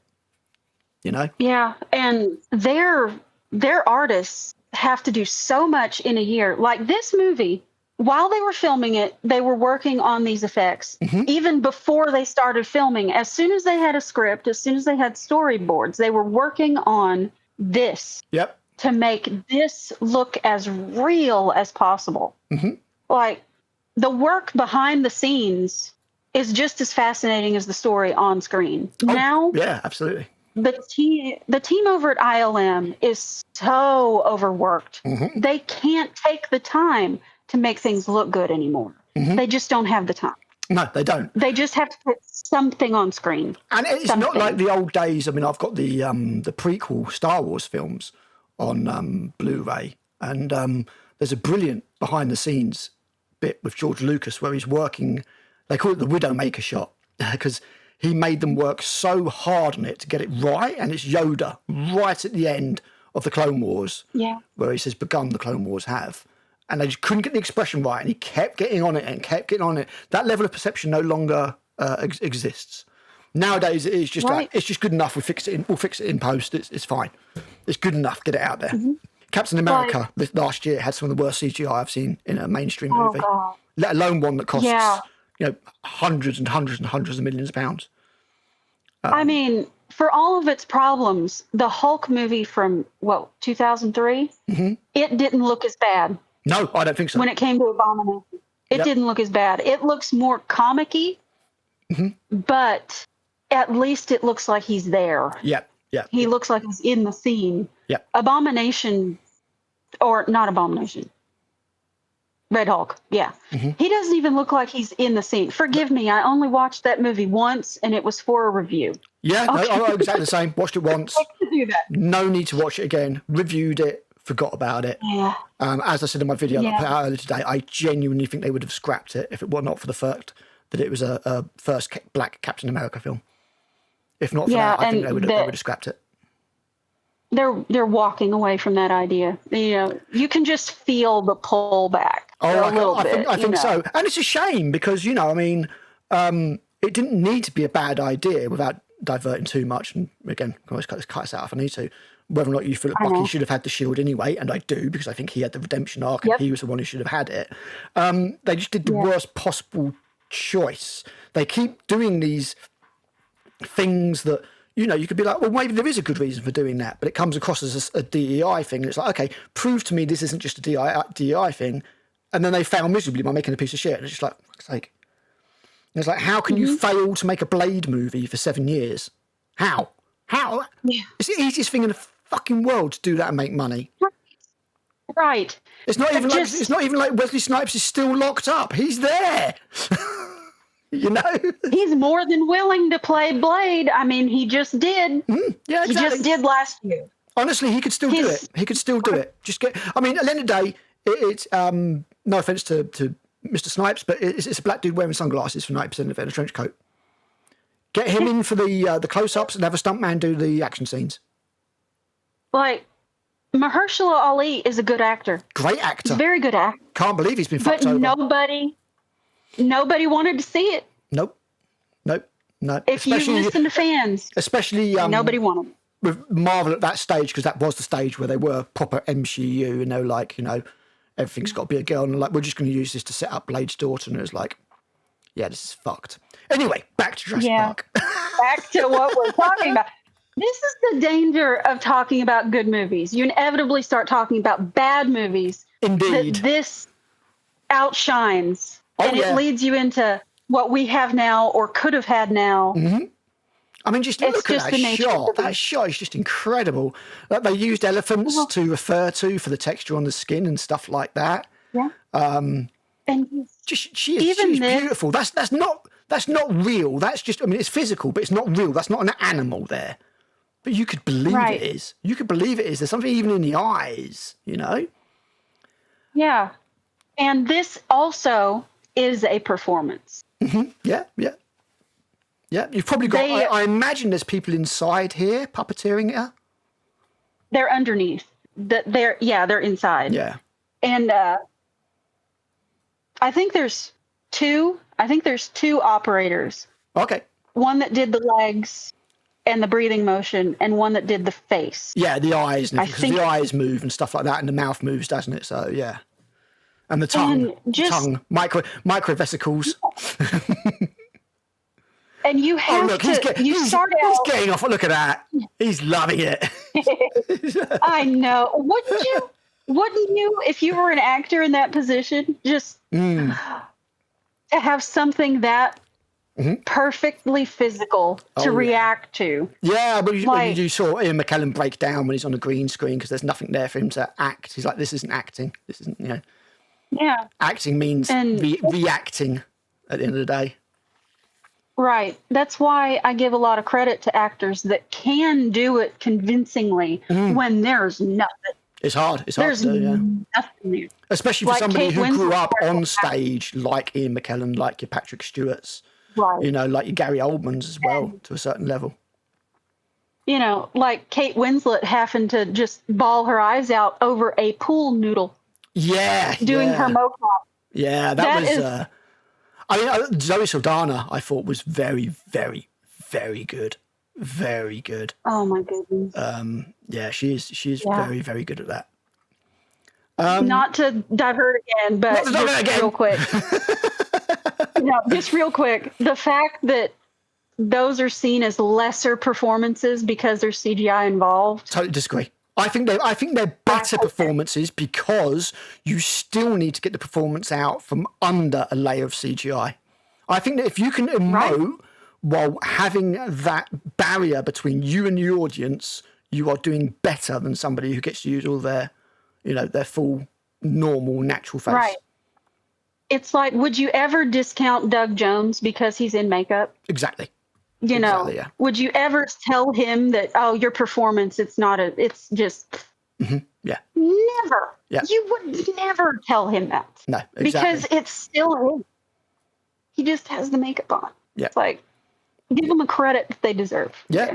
Okay. Even taking something like Anthony Daniels in C-3PO, that is a performance. It's one hell of a performance because you never even get to see his face, but you still... have the inflections, the body language, all those kind of things, the things that make that an actual art. The costumed acting is an actual art, and it's not everybody who can do it. It's not everybody who can do it at all. He's just as responsible for creating C-3PO as a character as George Lucas is. Mm-hmm. I think so. He really is. Yeah, absolutely. If you put somebody else in the suit and have a different voice, that's a different character. It becomes a different person. Absolutely, yeah. So where's the Oscar for the people who are animating the Triceratops then? Right. They don't give Oscars for that kind of thing, and they should. And stuntmen. I've said this for a long time that the special effects award is not enough. No, I don't think so. I think they should be, even I don't think like the sound award is enough. I think it should be broken down into like Foley, score, stuff like that. Completely. All that kind of stuff. I think there's a lot of people who get overlooked, unfortunately. You have the more technical awards, but they don't show those. No. No, they get short shift. Short shift. Yeah. Yeah, they just kind of announce those at a brunch and are like, here's your little tiny man, know. That's why I really liked that film Fall Guy, actually. Not to talk about another film that's not Jurassic Park, but Fall Guy, I really liked it because it put the emphasis on the stunt drivers. And it wasn't just in the film, it was like in the credits and everything. It, highlighted the work they do. And they do a ton of work and put their life on the line. And people have died making films. So, equally important. But we get to this great scene where Grant is sort of listening to the breathing of the Triceratops. Oh, the look on his face, the wonder on his face when he says it. She was my favorite as a kid, and she's the most beautiful thing I ever saw. Yeah. Yeah. Just, you feel that in your heart because you feel the same way looking at her. Looking at the Triceratops, you feel the same way. No matter what your favorite dinosaur is. Yep. You feel it. Yeah, absolutely. Like if your favorite... I don't think it's ever been achieved since. It hasn't. I don't think. You could argue that maybe Blue the Raptor comes close, but maybe. Yeah. too humanized for me. We'll talk about that. We'll talk about that. We'll get there. So Ellie's on the case. Ellie's on the case to find out what is wrong with the Triceratops. And in the deleted scenes, she does. Do you remember? I do. And oh my, yeah. I can understand why they took it out. It's a bit slow. But yeah, she finds out what is wrong with the Triceratops. So I'll let you go. Unfortunately, they do cut a bit of Ellie. Mm-hmm. They do cut quite a bit of Ellie. They do, yes. And I can see why. I mean, the movie's, it's pretty long considering. Especially for back then, we were not used to monumentally long blockbusters back then. 90 minutes was the typical movie back then. Yep. And this was seen as a kid's film. You don't want kids to start getting antsy in their seats, stuff like that. So they had to sacrifice some things. Unfortunately, they sacrificed the scenes where it shows Ellie's intelligence and what she's best at. Yep. And I kind of wish they'd left that in. Like, I've had this conversation before. If they ever touch this again, if they ever touch it again, if they ever adapt it again, it needs to be a series because a movie just isn't enough. Yeah, I agree, actually. I agree. A TV show could be absolutely amazing, but I just wouldn't trust them to make it these days. Not these days. No, I think we need to wait another 10, 15 years. Maybe Hollywood will heal itself. With any luck, yeah. So the storm's coming in, so obviously, again, more pressure on what's going on. They're going to have to cut the show short. And Hammond's like, poor show. 2 no-shows and 1 sick Triceratops. It is great. That's one big pile of shit. I've used this for so many films. Hollywood. I know, right? It's Hollywood right now. Yeah, it really is. Really is. And Sattler, again, straight in there to find out what's going on with this poor Triceratops. Yeah. Every line that Ian has in this scene is just gold. It's great, yeah. He's like, she's tenacious.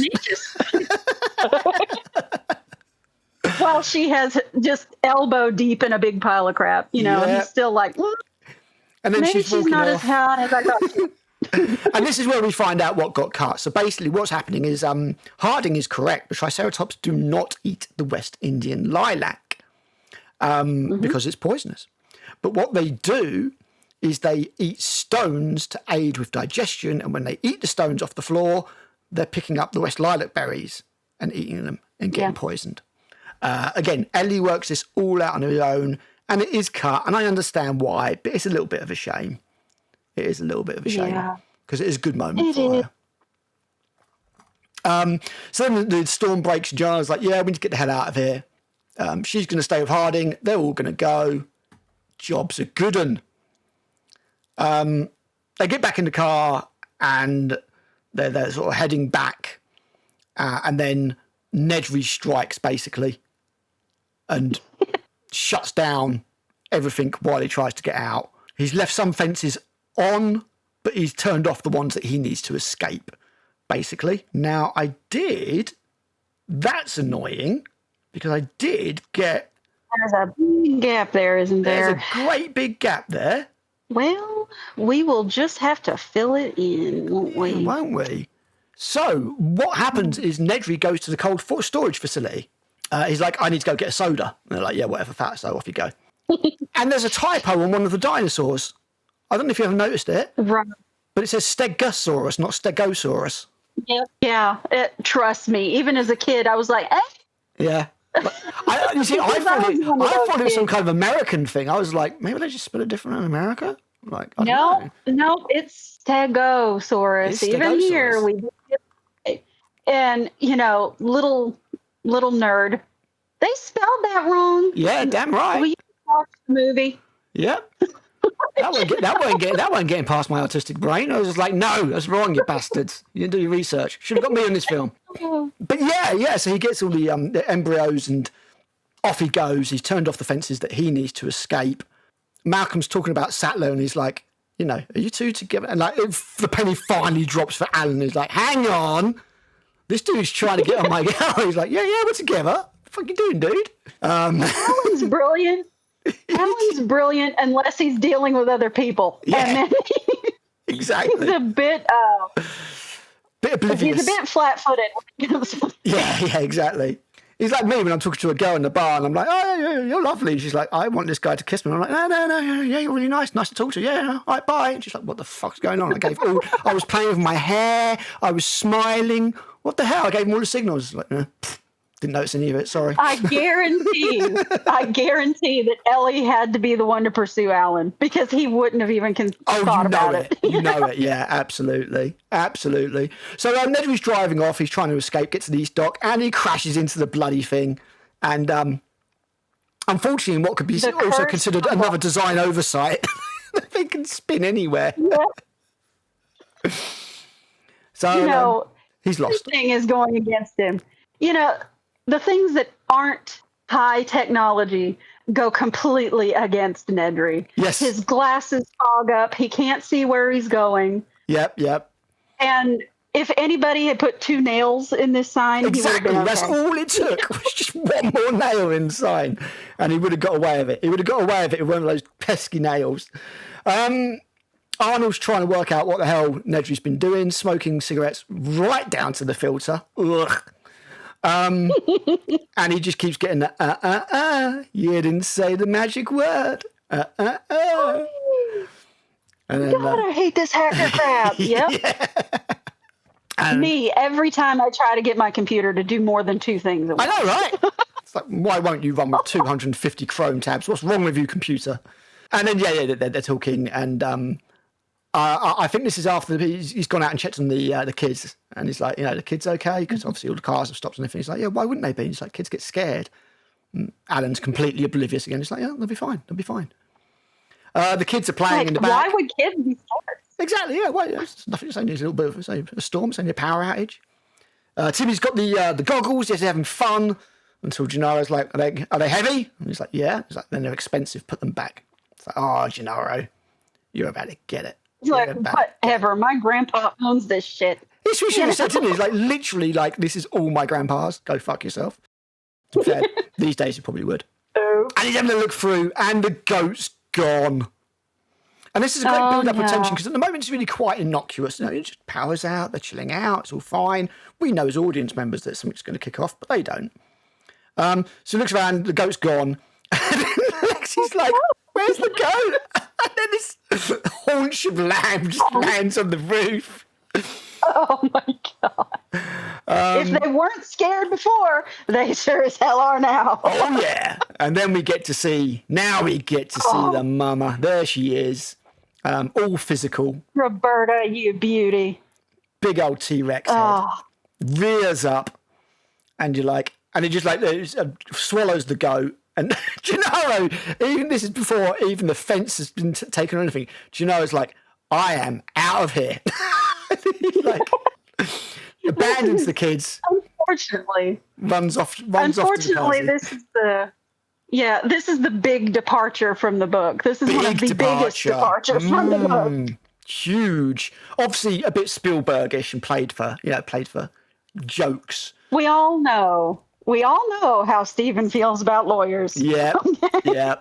But as you say, completely different from what happens to Gennaro in the... and Gennaro, let's be honest, is a completely different character. He's still a lawyer, but he's a completely different character in the film. He's in the book, sorry, he's a more rounded character. In this, he is the snivelly, sleazy... He's more of a hero. He's more of a hero. He's more rounded, exactly. Yeah. He's actually a little bit of a badass in the book. Mm-hmm. Considering he's just a lawyer, yeah. Yeah, exactly. Yeah. So yeah, he's got his moment of cowardice. He's run off and he's left the bloody door open. And the T-Rex is like, this fence is no longer electrified. Yoink. And you get that great scene where you get the cables going one by one with that sound. And then you realise that these people are absolutely fucked. Oh, yes. They are screwed in every possible way right here. Yeah. Just... This is worst case scenario. Right. It's nice. Like, you're distracted by Roberta, making her escape. But I still love the detail of how the windows are fogged up. Yeah, Only on Ian's side. Ian has freaked the hell out. He's like rubbing it to try and get out. And oh, look. There she is. Oh my God, she's so beautiful. It's so well done. And yeah, you can tell in this freeze frame that it's a bit blurry and it's not composited. I'll tell you what, when you saw it in the cinema, it looked perfect.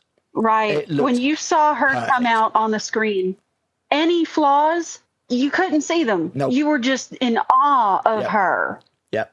This is one of the best action scenes from any film, I'm sorry.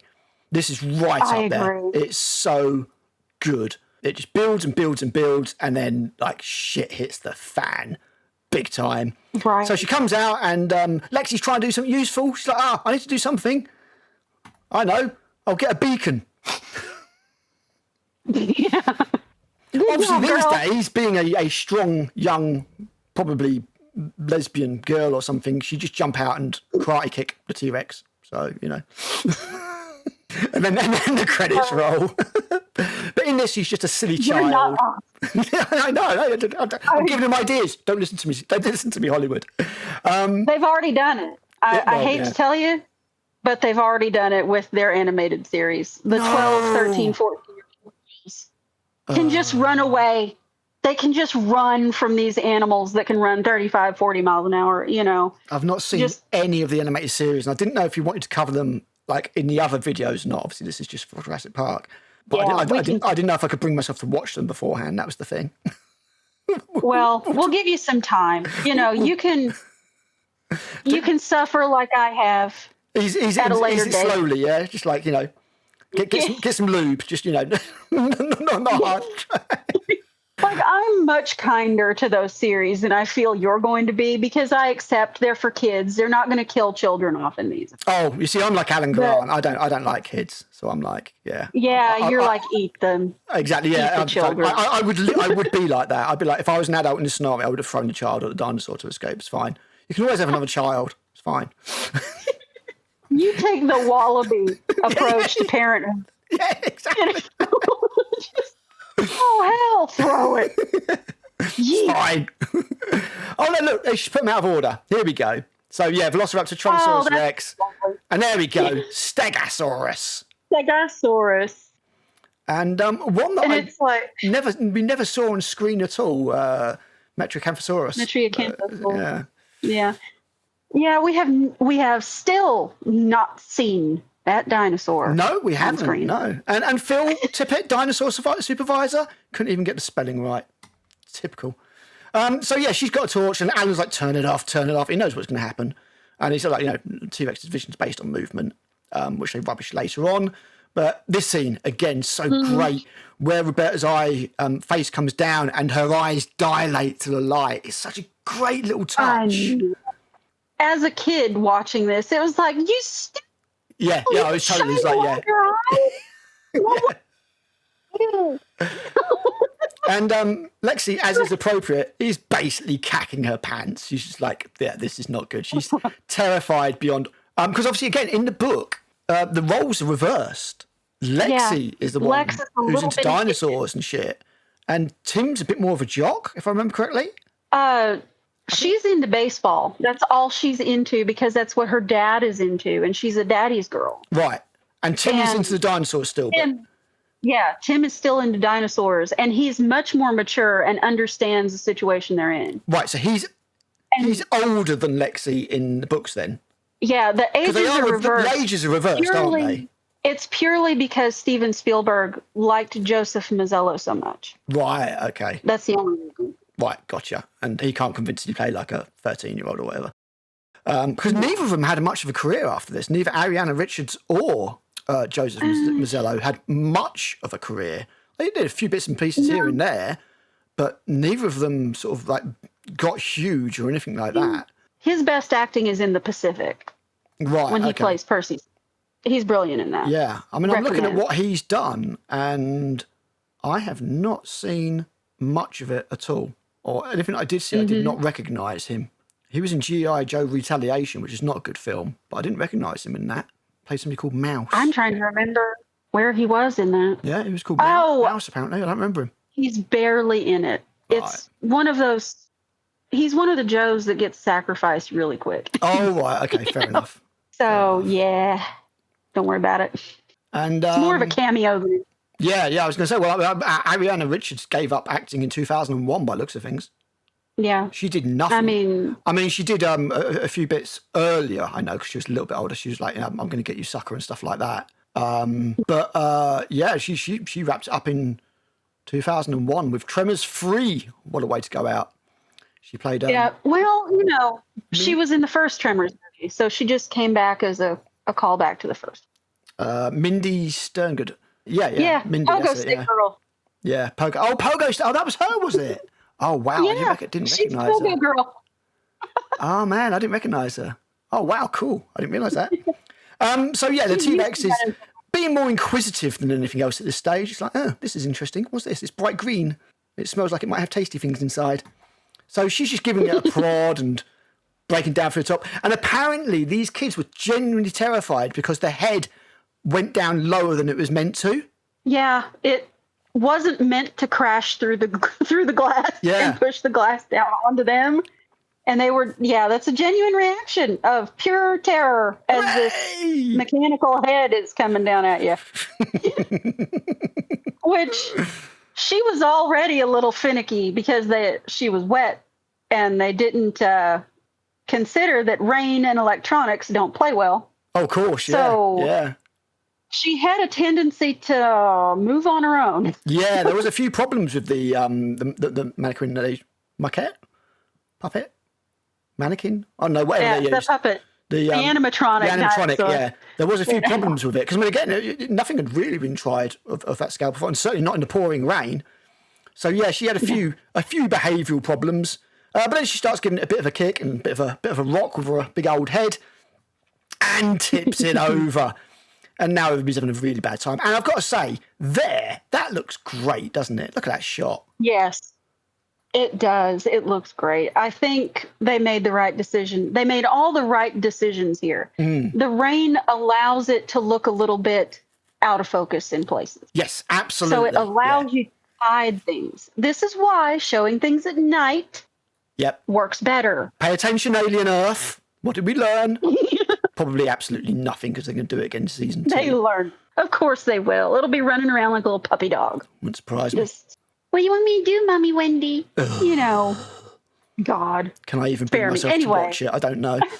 So they're scrabbling back in the back of the car, having a bad time. And I don't know if they're actually acting or if they're actually feeling it at this stage. Probably a bit of both. But yeah, these kids are not having a good day. I mean, really the car at this point is designed to be crushed, and it is being crushed a little bit with them in it. So they're probably pretty damn scared. Yeah. Car was not designed to have a dinosaur on top of it, unfortunately. And there she is. Look at that. Look at that. Oh, so great. You beauty. So yeah, because Alan Grant is smart, he gets out and waves a flare, stands still, throws the flare. Dinosaur goes off after the flare. Kids are here. under the car. Yeah. Kids are. Ian's like, I can do that, but forgets about the staying still bit. Yeah, bless him. So the T-Rex chases after him, and he's lucky he doesn't get bitten or anything. He gets batted through the air by the T-Rex's head. It does show you where his mind is and why he does what he does. Oh yeah. When he's running, he says, "Get the kids." Yeah, get the kids. He does not care here. No, he's being a hero about himself. That's what heroes do. If he dies here and the children are saved, I feel like he would have been okay with that. Yeah, absolutely. I mean, the thing is, like, Malcolm is a good guy. Yeah, he's sarky. Yeah, he's sardonic and all that kind of stuff. But he's a good guy. he is a good guy. He's older in the book, if I remember correctly, than this, and a slightly different character. I mean, in this, he is this Jeff Goldblum as much as he is anybody else. In the book, he's not Jeff Goldblum. Right.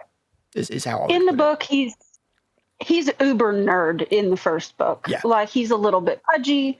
He's short. He's balding. Yeah. He does have glasses, but it's not, the cool, sexy No, exactly. As I say, I know he's definitely older. Yeah. He's not so much like hipster greaser type dude. He's more sort of like mum's basement nerd, I suppose, kind of. Right. Yeah. Right. That's more like it. By the second book, they changed that. Yes. Yeah. He's definitely, yeah. I mean, he's got more responsibility in the second book, hasn't he? So he's a bit more rounded. He's the only person that's experienced the dinosaurs before in the Lost World. I remember when the Carnotaurus comes out, which was taken out of the film, if I remember correctly. In the film version of what we ended up with, we kind of regressed Malcolm back beyond where he was in the book, unfortunately, because again, it was still Jeff Goldblum. But we'll get to that. We'll get to that one another time. Yeah, we'll talk about that. Even though I like Ian in that movie, we'll talk about that later. For now, it's time for Gennaro to get absolutely chomped. This was pretty brutal for a kid's film. Like, grabs him by the waist and gives him a bit of a wiggle, and with all that out of the way. So, go on. The way she pulls back and looks like, are you? Yeah, it's great. She just sits there for a minute and just looks at him, sort of tilts her head a little bit like a bird, and then, like, Gennaro just gets to wipe the rain from his eyes, his glasses or whatever, and then she's like, oh, fuck. And then, chomp. That's the first time she's ever tasted a human being, too. Oh, yeah. So now she's like, So that's what they taste like. Yeah. You know? I can get used to this. Yeah. These are easier to catch, too. Yeah, exactly. These don't run as fast as the Gallimimus. So Grant's managed to get Lex out. Tim is still in the car. She's about to scream, and he clamps that great big dirty muddy hand right over her face to get her to shut the hell up. Poor Ariana. Holy crap. Yeah. You got to suffer for your art. And we get this great scene. I love the bit. I think I captured it. Oh, no, I didn't. Where the T-Rex like snorts the hat off his head.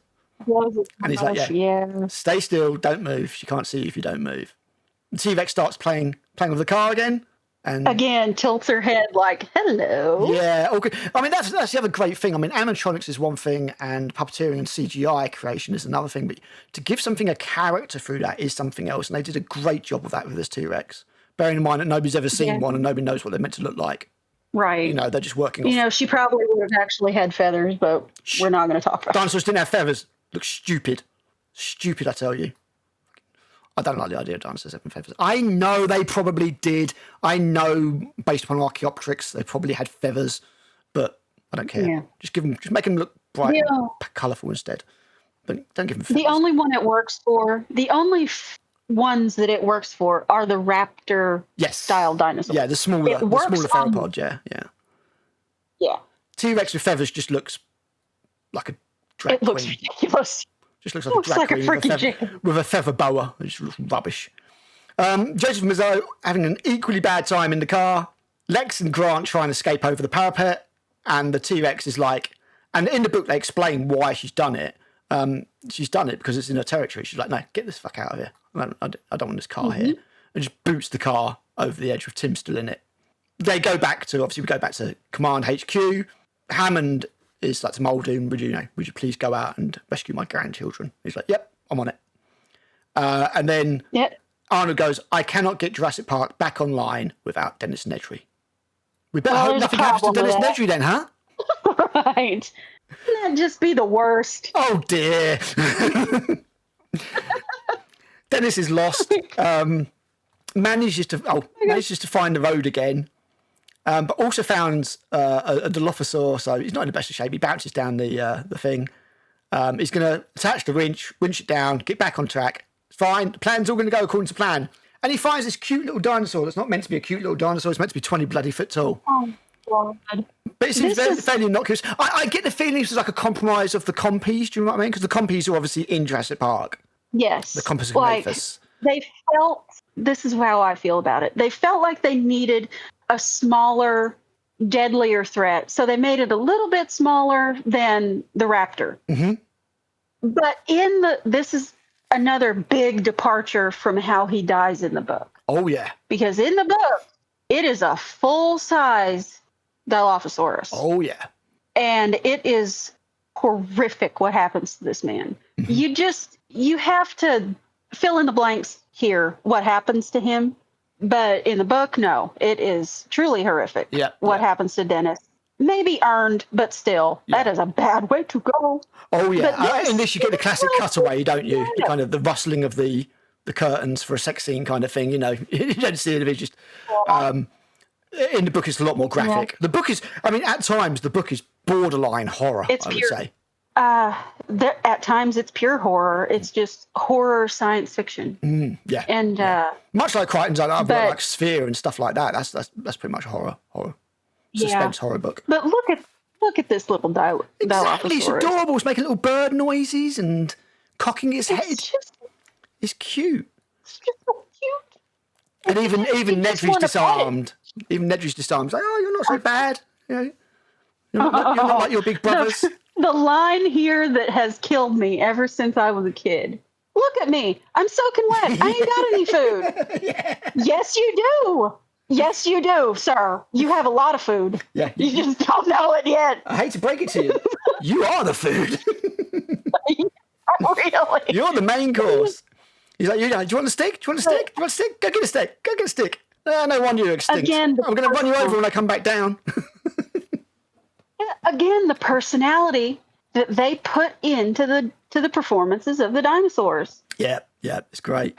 It cocks its head at him like you can infer from how the animals are behaving that a human being has never been in that paddock before. Yep. And it's like, what are you? I mean, my monitor lizard used to cock its head at me when I pissed it off. So sometimes, just to make it work for it, his name was Loki. I used to put like a box of locusts down for him, but they'd still be in their tub, like a clear tub, so you can see him, but you just can't get to him, just to get him to do something and stop being lazy. And sometimes you just look at me and cock his head and be like, will you please fucking stop it? I know what you're trying to do. I'd be like, no, it doesn't work. Run around for a bit, Loki. But yeah, so we get the bounces up to him and he's like, he's a little bit scared. And then it goes full flare and gobs on him. And he's like, what's this? And obviously Dilophosaurus did not do this. Well, not as far as we know. No. It's coughing tar up like a 60 a day smoker.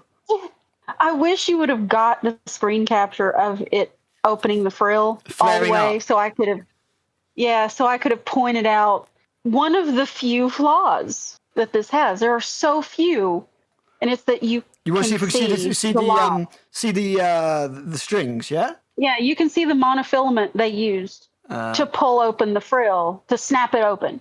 And that's the only thing. And you can only see it because they've kind of cleaned it up for re-releases. Originally, you could not see that. And it really depends on if the screen capture has come from, like, the Blu-ray. Oh, no, I think I can see it. Rachel. Right, give me a second. Yeah. And make the slideshow go away for a second. There we go. So is it these lines right here? Yeah, on the right top? there. Yeah, okay. One of the only flaws. There's another one, and we're far removed from that one. We'll talk about that one when we get there. Okay, cool. But just that tiny line, and think about this movie and how much work has gone into this movie to hide. Yeah, I've got to say, I've never noticed that until this screenshot. I don't even know if I'd noticed it when I saw it on film again.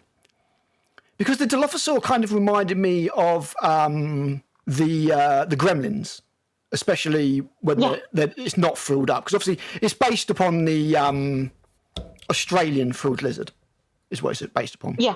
When I first saw it, and you first see its face and everything, it reminded me of a gremlin, rather. Mm-hmm. But then obviously it flares up, and it's amazing, those lines. I've never noticed those before. If Nedry hadn't looked back, if he just got up and got in the car, he'd be all right. He probably would have been fine.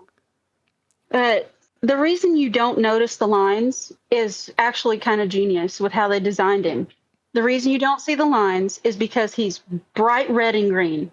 Yes, so your eye is drawn to his face. So you don't notice. And that's genius. And that's another thing that has been lost. How to cover up the mistakes or the flaws or the things that you just can't hide in camera. The art of having to find a way. Right. You know, but filmmakers are so lazy now that I don't think they find a way. Yeah, they don't. It's just like, we'll just CGI it. Just throw up a green screen and we'll just have somebody else fix that. Yeah, exactly. We'll fix it in post, which sucks. Yeah. Lexi's freaking out a little bit. Just a teeny little bit.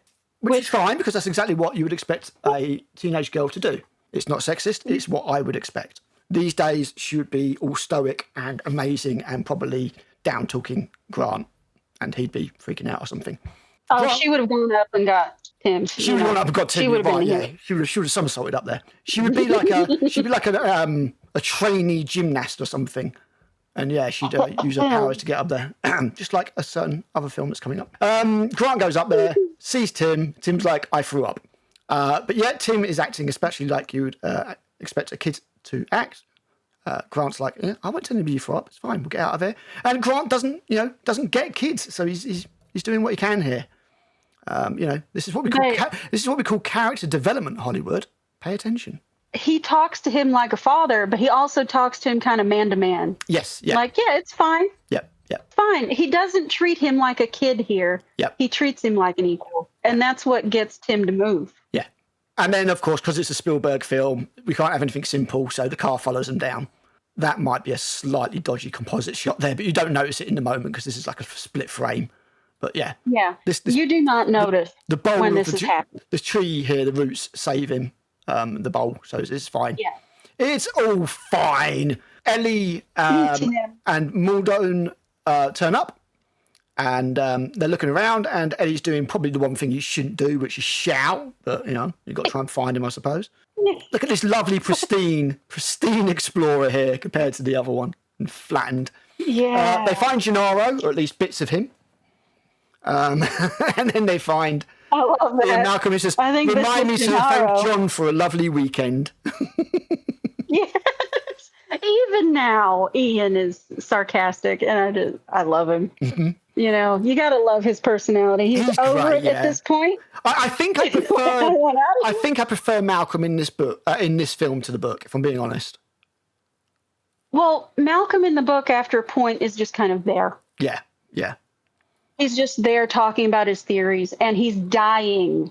Yes, yeah, exactly. Yeah, he's lying in a bed in the visitor centre, and he's not going to make it.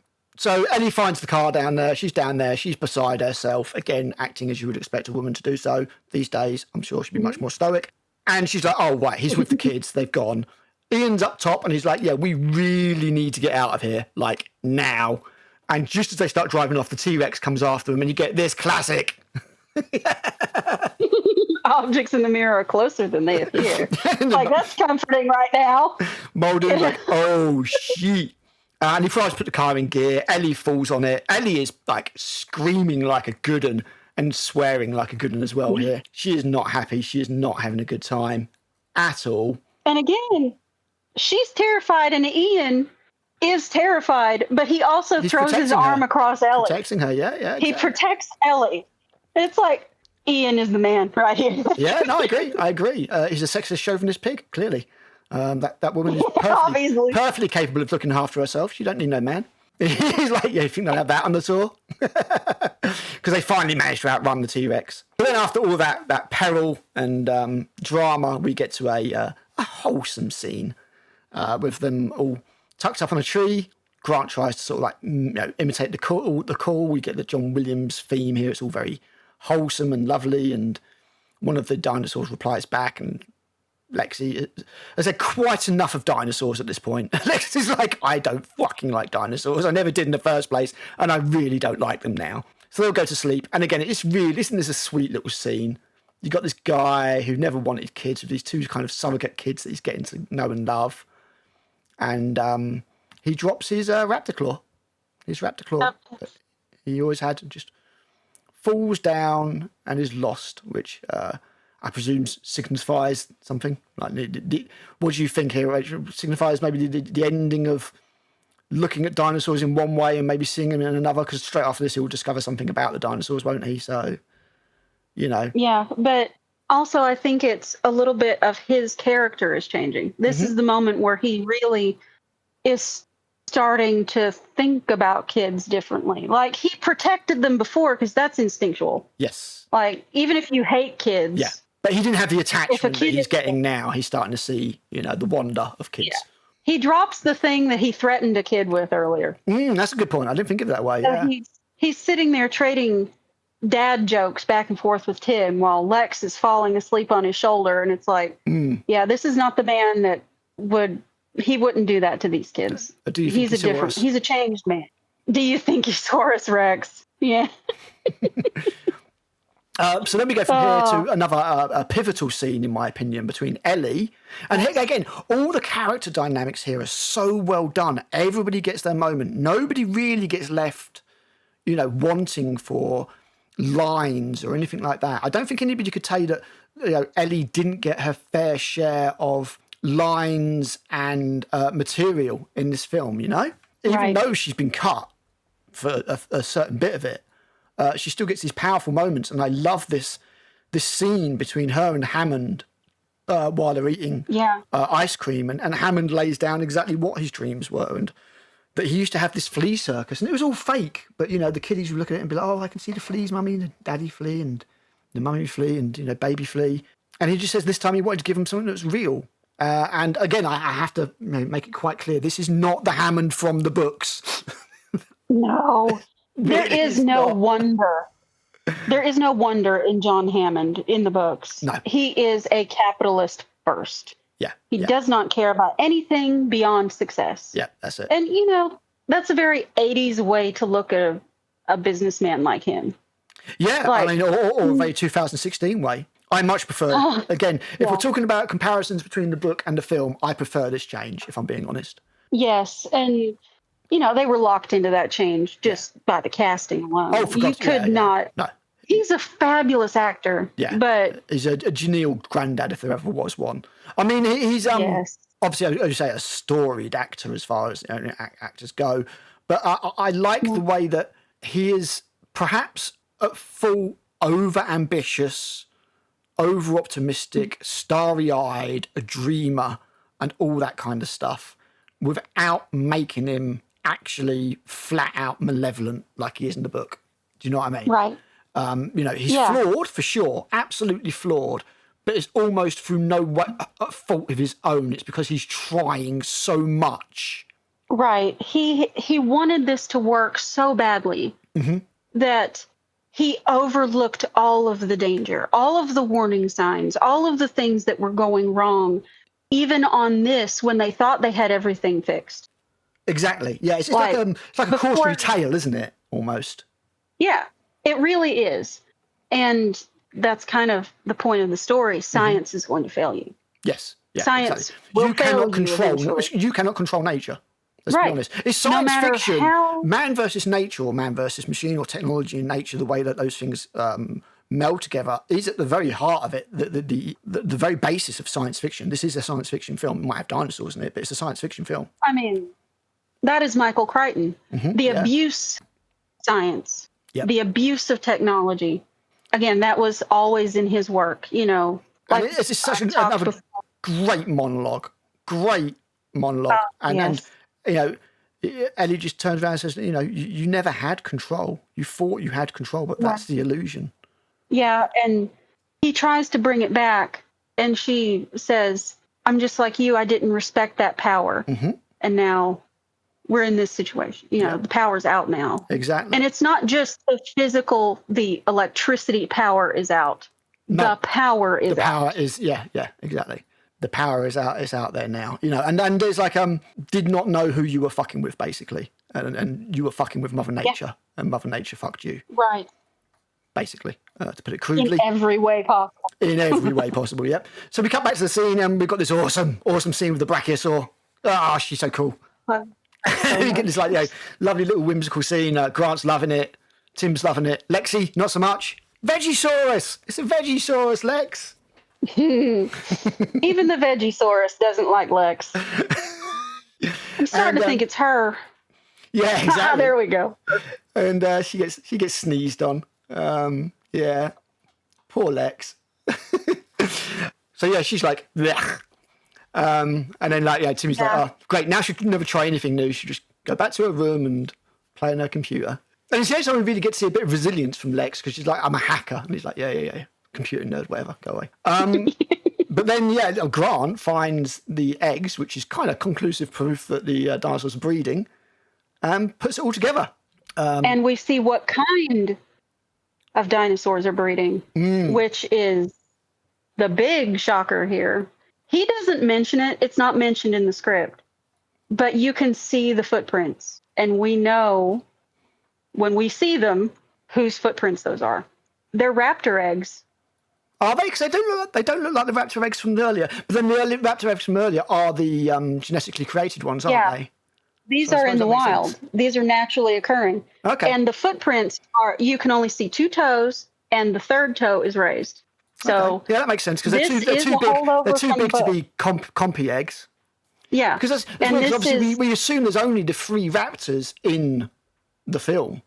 We only see those 3 raptors, don't we? I mean, But yeah, that's a good point. It's the plot in the book where we know that there are raptors everywhere. Yeah. Because there's escapees, and they have bred, and they are escaping the island. In the book, the computer assumes, when it does the count, it assumes there can't be any more because it's been told there can't be any more.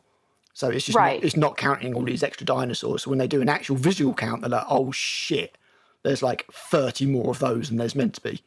Right. Oops. And it's like, Yeah. Oops, exactly. They do the smart thing here by not showing that they're there. Mm-mm. So they could have been there at any point. So you don't have to explain where they are. It could have been that one of them escaped at some point and laid a clutch. Mm-hmm. Yeah. And they hatched, and now they're out there. Yeah, I mean, there's reptiles and amphibians out there that are parthenogenetic. They can reproduce without a male. Yeah. So it's known in most species or most types of animal orders of animal, I suppose. Yeah. So them not even considering that they have more, and you only have the 3 to deal with. Mm-hmm. Pretty brilliant how they handle it here, I think. Another meme is born. Yep. I mean, look at that. That's glorious.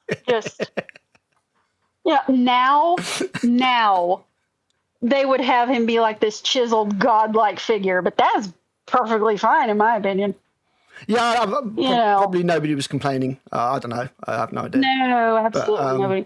90s were a different time. Exactly. That's it. Yeah. And Jeff Goldblum was already quite well known from like The Fly and stuff like that. So yeah, no issues. And they're all, it's a bit of a conflab working out what the hell to do. This is where they talk about the lysine contingency. Muldoon mentions that. But Arnold's plan is basically, or is it Arnold's plan or is it Hammond's plan to completely power off the park? Well, Arnold raises that there's only 2 ways to fix this. We can go through the lines of code one by one and figure out where the problem is. Of which there's about 3 million lines of code. So it'll take forever. Yeah. It's going to take forever. Or we can basically turn it off and turn it back on and hope that it works. The IT solution. Yeah, exactly. Have you tried turning it off? And yet again, another massive oversight from they don't consider what that means. Right. And not even Muldoon thinks about it. No. At this moment. Yeah, exactly. He does that. So they go for it. Hold on to your butts, turn off the park, and turn it back on again. And it's not all come back, but there's one computer flashing, and Arnold's like, look, all I need to do is go down to the power shed, flip a switches, and we're good. We are good. And nothing at all will happen on the way to the shed. It'll be fine. Sure. It'll be fine. It'll be fine. It's absolutely fine. All the 3 raptors are in their cage. That's not a problem. There's no other raptors running around the island. It's all good. No worries at all. So we cut back to surrogate dad and the kids. Again, we get like another sort of moment from Timmy's perspective, because Timmy is the audience at the end of the day. What are these? And he's like, Gallimimus. And Grant's like, look at the way they uniformly flock and wheel as if they're avoiding a predator. And then Timmy's like, they're kind of flocking this way. Yeah. Look at how the kids are dressed. Blue and red. Yeah. Just like Ellie. Yeah. And Grant. Some people might think there were no other colours in the 90s. There were other colours in the 90s. They've just chosen to dress them this way. There were. This family unit is dressed cohesively. It's just subtle storytelling through costume. It's well done. And a bunch of Gallimimus, a herd of Gallimimus. Flocking this way. Run by. They take behind a tree. Roberta's back. She's still hungry.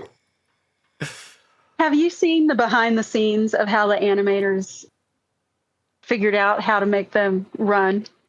No. Well, it's not like I remember.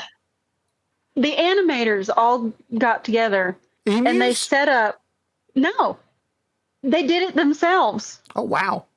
They set up a camera and they had an obstacle for them to jump over. And when one of them falls, it's because one of the animators just fell right in front. Right in front of the obstacle. Like really early mocap then. Yeah, they used themselves as the example because they had nothing to work off of for that. I would have been tempted to use emus. Yeah, you would think, but they didn't have. Maybe that was when the emu war was going on in Australia. Maybe they couldn't get any. That's it. There was an embargo on emus at the time. They were the enemy. We couldn't promote emus. Exactly. But they were just. These people did not leave ILM. They basically lived at ILM until this project was over. Yeah. So they're just out in the parking lot. You find a way. You find a way to do it. You have to find a way. You didn't have the option of, we'll just fix it in post. It's like, no, it's got to be right first time. If that means you set up a bench in the parking lot and you all run and jump over it, and who makes it, that's how you animate it. Yeah. Just make sure you wear elbow pads.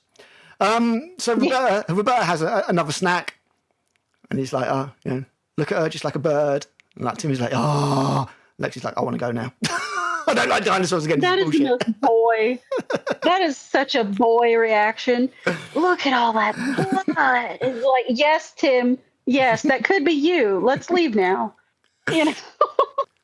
So we're back to the thing, and Ellie's like, yeah, Arnold's been gone too long. There's something's wrong. Something's gone wrong. I'm gonna have to go after him. And Hammond's doing a bit more of the old-fashioned sexism man. He's like, yeah, it really should be me going. I can talk you through this, but it should be me going because I'm a juror.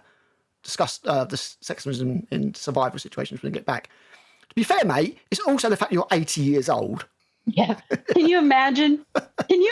Hammond having to run that trail that she runs and have to go over the log and into the puddle and back over the same log? And I was like, dude, you just stay there and have a breather. You're all right, mate. It's fine. you eat some more ice cream. It'll be fine. Exactly that. Exactly. You spend this money on ice cream. You spare no expense. Go and have some of that Madagascan vanilla, whatever. We'll send Ellie out with Action Man. You just stay there. Yeah, Robert Muldoon pulled his socks up. It means business. Off they go. So she's like, we can make it if we run. He's like, I love the way he delivers his lines. He's like, no, we can't. She's like, why? He's like, because we're being hunted. It's so good. And Ellie's not having a good time. She's like, no, this sucks. He's like, go, I have got her. Yeah. Before that, when they're outside the pen, and he says even Nedry knew to leave the raptor. Oh yeah, of course, yeah, because they find out the raptor thing's got turned off, and he's like, yeah, even Nedry knew, not that, because they look at the raptor pen and like it's not like the raptor's got out and made it stealthy. The bars are bent to fuck, and it's like, and that's when you see the footprints.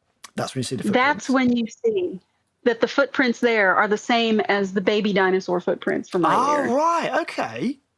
I must have missed that when I was doing the screens. Well, it's one of those things that's not mentioned. It's just you have to put it together. It trusts you to be able to figure out that there's something going on here. Unlike today, where they feel the need to explain every detail. Usually because every single thing, yeah. Yeah, usually because people aren't looking. They're not looking at the screen. Or they're looking at their two-screen situation. Is it looking at a phone or something? Or they're counting their popcorn because they're bored out of their mind. And it's just... Counting popcorn? People that's don't a new one. watch. I've never thought of counting popcorn. Oh, I've been bored enough. I've been bored enough to be like, I've only got 15 kernels left. Gonna have to go back up there. Oh, do you get a refill. You get free refills in America. Wow, that's nice. That's good. It depends on the theater. Mine used to do that. Now they don't. Okay. So, and I haven't been to the theater since Return of the King. So I don't know. Wow, really? Yeah, I don't go to the theater. The original time round Return of the King. Yeah. Damn. When it was first released. You didn't go see Avatar at the theatre then? No, I didn't. I just have a really big screen. Oh, wow. Okay. I mean, I'm tempted to agree with you because I don't like the theatre anyway, mainly because it's full of people and people suck. I'm just looking at these little toe prints from the eggs. Yeah, I never noticed before, but yeah, there could be little hoppy velociraptor. Boing, boing, boing, boing, boing. Yeah, never occurred to me. Never occurred to me. So yeah, he's like, yeah, you go ahead, and she has her obstacle course, and obviously the first thing she does is run into tree trunk that's behind her.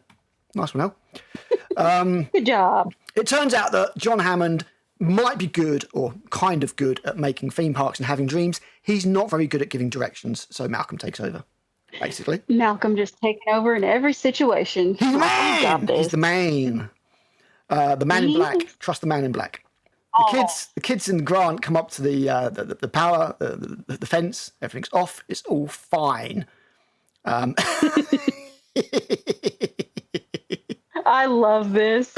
That's great. That's great. Yeah, basically Grant fakes being electrocuted. I missed the screen.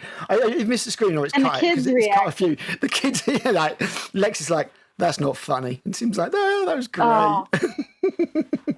Yeah, really.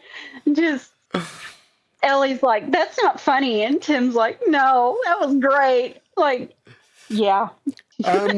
So they're going to climb the fence, agree. And this is Spielberg's doing this clever thing of having everything all come together time-wise.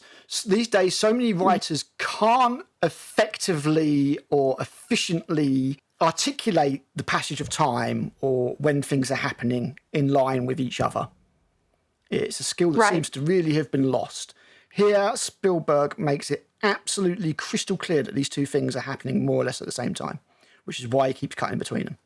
Very clever.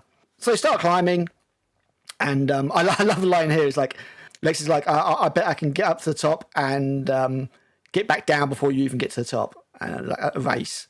And Timmy's like, well, if I win, what you give me? And she's like, respect. But this is the brilliant thing about how it's edited. Yes. The brilliance in the editing. Yes.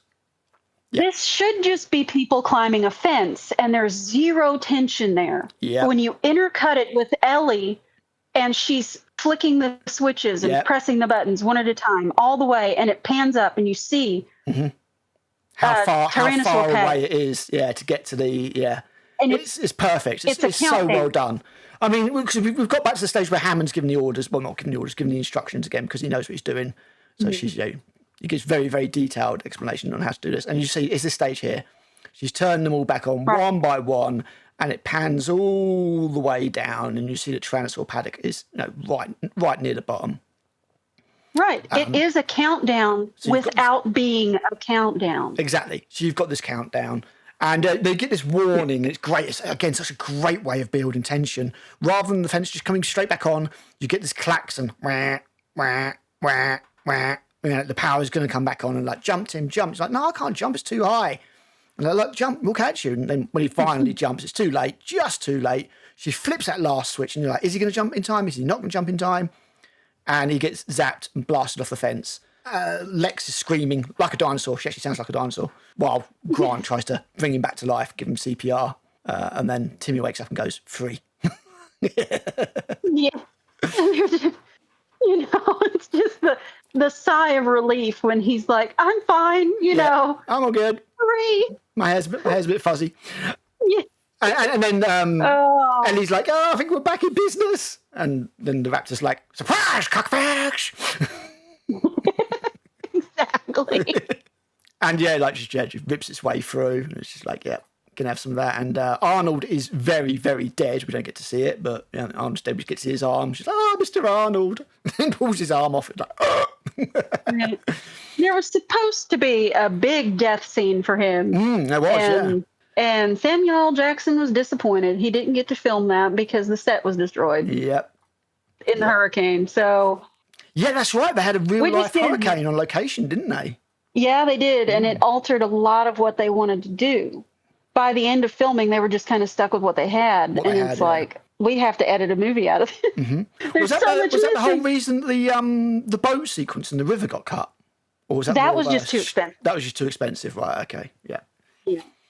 So Muldoon's after his prey. He's the hunter. He's the man. He knows. No, oops. Clever girl. He targets one in front of him. Doesn't know about the two at the side. Should have got Alan Grant to give him a demonstration with the claw, and then he would have known. Right. But that's the brilliance of it. Yes, yeah. They set up at the very beginning of the movie Yep. the relationship between Muldoon and this raptor. Yep. They hate each other. Yep. Then they set up how raptors work with Alan. Mm-hmm. And we're waiting, as the audience, we're waiting for the other two. Yep. Yep. Because we know that he has stepped into a trap. And just the way she pops out. Yeah, and then you see the other one, and you just get to see its eye, don't you? And like a snake or something slithers past its eye, and it's almost like you wouldn't have seen it till then. Like Alan Grant says, from the other raptors that you didn't even know were there. But yeah, great line. Right. Clever girl. Sorry, Muldoon, you're dead. Yeah. So yeah, Lexi, not happy. Grant takes them all back to the visitor centre. Tim, the human piece of toast. Grant, full in dad mode now. I love this mural behind them. It's by an artist, if I remember correctly, his name is John Civic. And he did an awful lot of dinosaur artwork. I've got like books of his and stuff. And fun fact, he also did the original Warhammer 40,000 Rogue Trader book cover. So there you go. Oh, brilliant. But just look at how beautiful the Packies are, the Pachycephalosaurus. I was going to say, calm down, you're going to get me fucking cancelled. You can't say that in the UK. Yes, the Pachycephalosaurus. Look, actually, no, they're not Pachycephalosaurus. They're Parasaurolophus. Yeah. Yeah, I corrected myself, but they're just so beautiful, and we don't get to see them. You know, this is the only place we get to see them. And look how beautifully rendered. And look at the colours. The Velociraptor is. Yes. Gorgeous. Yeah. Or Deinonychus, as it is, because that's Deinonychus, not Velociraptor. Yeah, that's Deinonychus. We'll let it go. We'll let it go. This time. Yeah, exactly. Yeah. You get the reunion between Ellie and Alan, and Ellie's acting a little bit. She's a bit weird. I don't know. As a kid, it was like, my God, she's really turned on by seeing him again. It's like, whoa. But yeah, she's very happy. She's been through so much. She's just grateful that he's alive. You know, she's been running for her life the whole time since the last time we saw her. You know, just like, oh my God, Alan, thank God. You have no idea what I've been through. So they have their reunion. We go back to Lex and Tim, and they're having dinner. And Lex has got vegetables and fruit because she's a vegetarian, and some jelly. And Tim's got nothing but cake because he's a small boy. And then you get this is such a great bit of acting where she's like trembling and you've got the jelly on the spoon quivering. And you're like, oh yeah, something's gone really, really badly wrong here. And you get this great scene where the shadow detaches itself from like the painting. Right. And you're like, because originally the silhouette is perfectly matched kind of thing. And then it just comes out from behind it. And it just looks amazing. It's like, oh, yeah, we're screwed. So it's to another great scene that's been copied loads of times since, even recently this year, and even, like, in the same series, the kitchen scene. So, yeah, just genius, this scene. So good. It's been copied multiple times this year. Yeah, as I say, this year it's been copied, exactly. I love this. The breath on the glass has always been brilliant. amazing. And then you've got... Ellie's like, we'll be. I think Grant's like, are the raptors contained?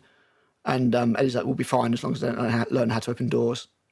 Lo and behold, cut to the raptor opening the door. Oh shit! And I think that was in the trailer as well, because as I said, they really tried their best not to show you any dinosaurs. The trailers were so well behaved. And I think you just got that bit, and it just says like, oh, we'll be fine as long as they don't learn how to open doors. And then you just see this door open, you see the raptor behind, it's like, yeah, those guys are fucked. Yeah. You know what I mean? It's like they are still all the way through this film like animals. I've had monitor lizards that act like this, not like maybe the toe tapping and the eviscerating bit, but you know, they are very much like animals and nothing else. And the two kids are obviously terrified and hide amongst the kitchen bits. And it's like, what could be worse than one raptor? Two raptors. Here's the other mistake, which you didn't catch. Okay. When the one raptor is silhouetted in the door, somebody reaches out and balances the dinosaur because it's about to fall over. No way. Really? Yep. You can see it, especially on like the Blu-ray. You can see just they reached out, just probably did not think that it would be seen, but it is. See that hand come out and keep it from tilting and then come back. It's like... And one of those things that once you've seen it, you can never not see it again, unfortunately. Yeah. It's one of those, it's like Dylan's arm. Once you've seen it, you know it's there. You kind of look for it. It's like a landmark in the movie for you if you're watching it. Like, or, you know, the, Viggo Mortensen broke his toe when he kicked that helmet. Oh, you know, it's one of those things that you always drag out if you're a fan when you're watching it with somebody. Look. Okay. And completely ruin the film for other people. But it doesn't, though. It's a difference in when we watched it, you couldn't see it because it was more hidden in the shadow. Yeah, yeah. But now that they have restored the copy, you can see it. Just like the monofilament line, you couldn't see it as well as you can now. Sometimes the magic of movies is lost when you get these updates of the copy. Now, we all want a 4K re-release, or we all want the Blu-ray version. Well, sometimes that's a bad idea. Sometimes you need that haze, or the film grain really can hide a lot more. Yeah, I was going to say the film grain in particular can hide all sorts of sins and shadows. I mean, that's why, as you say, things like Aliens, those suits were literally just Lycra suits with rubber bits stuck on them. But because James Cameron lit it correctly and, you know, used shadows effectively, you know, you got away with it. Right. I feel like that's kind of another nail in the coffin of practical effects. Sadly, it's digital filmmaking. Yes, exactly, yeah. You don't have as much leeway anymore. If you're using practical effects, sadly, they have to be perfect. They have to be absolutely perfect, or you can tell. Yeah, yeah, exactly. Just like we were talking about with the head in Jurassic World, which is the one of 2 practical effects in the entire movie. That's it, yeah. 2.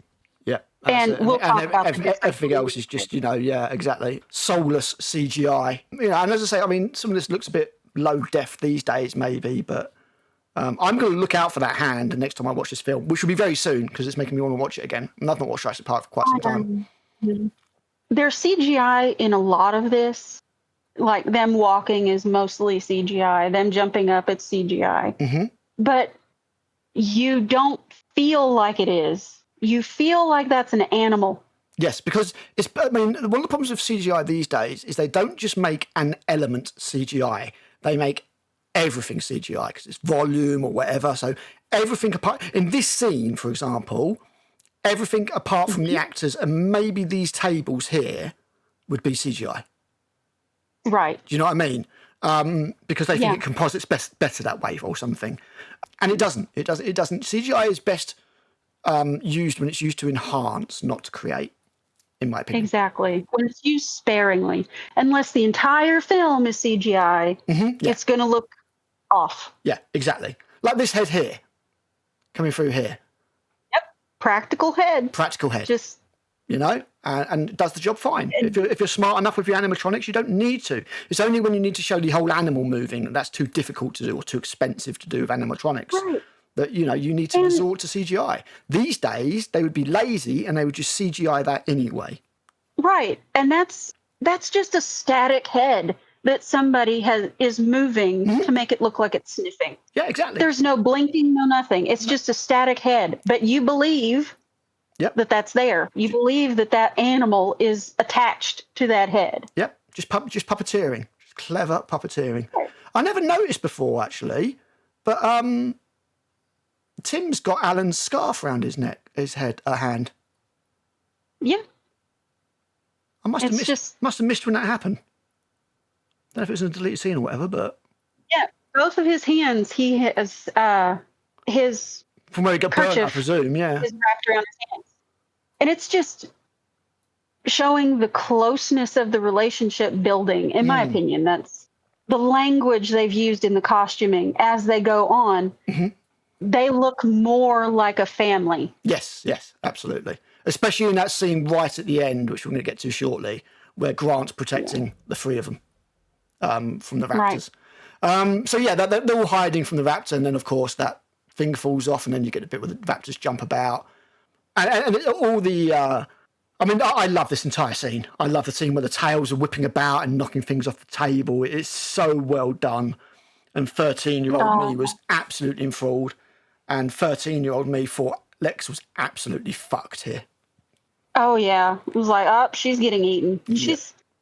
This is before you understand that kids are kind of untouchable. They're in kind those of, movies. especially in this kind of a film. Like there are some films, especially, and I prefer films like that. I don't like that anybody has so much plot armor that they're untouchable. And unfortunately, that tends to be the case. Not even just with kids these days, but certain films are like, that person's going to survive because they're a certain sexuality or a certain color or whatever. They're not going to dare touch them. We all know who's going to go first, kind of thing. Like Rebirth, you can tell exactly who's going to get bumped off in what order. Oh yeah, you really can. The ones that don't have any lines, they're the first to go. Or the toxic white male, he has to go first. Yeah, exactly. It was in this one. It was Ed Screen or whatever his name was. Yeah. Yeah. Poor Ed. Poor bastard. But in this, it doesn't feel like they have plot armor. No. Now, the perilousness is real. The perilousness is very real. Yes. Now, when we get to the second one, we'll talk about plot armor. Oh, yes. Yeah. One of the biggest problems I had with the second one was some of the plot armor was ridiculous. And that was something that only got worse. The thing with this, I mean, obviously in Jurassic Park, it's very realistic. It's probably the most realistic of all of them. A little bit of suspension of belief is required. A little bit of suspension of belief. But on the whole, you do believe most of what happens. As time went on, it just got ridiculous. And the suspension of belief was, you couldn't believe it anymore. You just couldn't believe it. As I say, in this, the animals act like animals. You can outwit animals. You can outwit animals. As time went on and the dinosaurs became something else, the suspension of belief just went completely out windows. Like, by the rules that you've stated in this film, that person should be dead. There should be no way they can still be alive, but they're still alive. So therefore, film, I feel like you're fucking me over and I don't want to watch you anymore. And right here, she doesn't survive this through, she knew that it would see her reflection and it would go after her reflection. She doesn't know that. She's just trying to hide. Pure dumb luck. Yeah. And it's okay for a character to survive through luck, through happenstance. Absolutely is. As long as it doesn't happen too much, unless you've made it a thing that person is particularly lucky, something like Domino in Deadpool, for example. Because otherwise, again, it's a little bit silly. Nobody should be that lucky. But having dumb, blind luck does happen. How many people have survived? In real life, through dumb, blind luck, it happens all the time. Look at that. Just look at how beautiful it's beautiful, isn't it? Absolutely beautiful. So, this is just after the kids have... it skipped another couple of scenes, annoyingly. But they trap it in the freezer, meet up with Ellie and Alan, and all head back to control, or whatever you want to call it, command center. And now Lex gets her moment. Which was set up earlier when they were having their conversation. Yeah. He said she's a computer nerd. She said she's a hacker. I'm not quite sure how much hacking was involved here. It looks pretty basic to me. Find right file, click on activate. Well, we'll let her off. You didn't remember. Well, they didn't make it over the top, if you know what I mean. Yeah. But in 1993, for a kid, this was pretty good. Oh yeah, this was kids more than I got to do with. Yeah, kids weren't technologically versed back in those days. I think I used the first computer I remember using at school would have been only a few years before this, and it was an Acorn, BBC Acorn PC with like different color keys and stuff like that.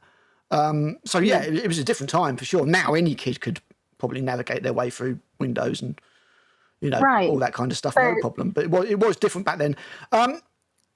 Rachel, for me, this is one of the only points in the film where I can fault the writing. Do you think you know what I mean?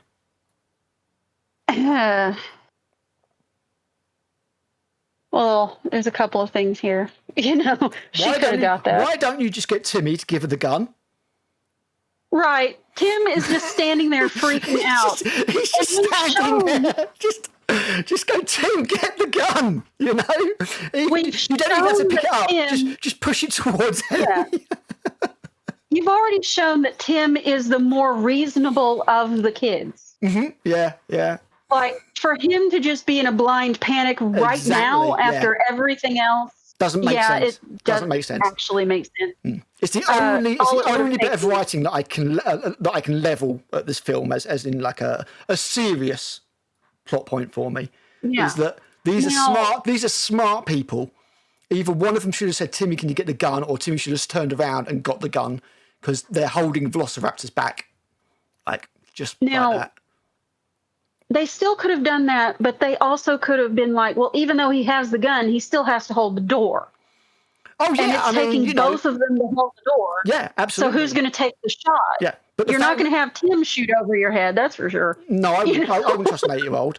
But just the fact that she's going for the gun. If she didn't go for the gun, then it's fine.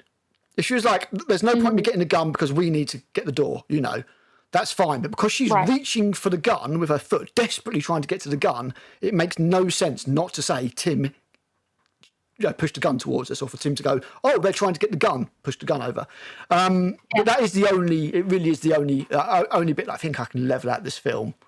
So everybody gets one, right? So Lex finds the security system on this woefully archaic operating system. I think she says it's like a Linux system or something. I've never seen anything like this in my life. But as I say, I was never using it. I think that's something Unix completely system, wasn't it? Yeah. I think that's completely for the movie, and it's fine. I didn't know enough about computers at the time, so... No, I certainly couldn't challenge it. I mean, I remember my dad had a computer for his work, and it was like this monstrous, huge behemoth of a machine that used the old 5.5-inch floppy disks, like the actual floppy disks.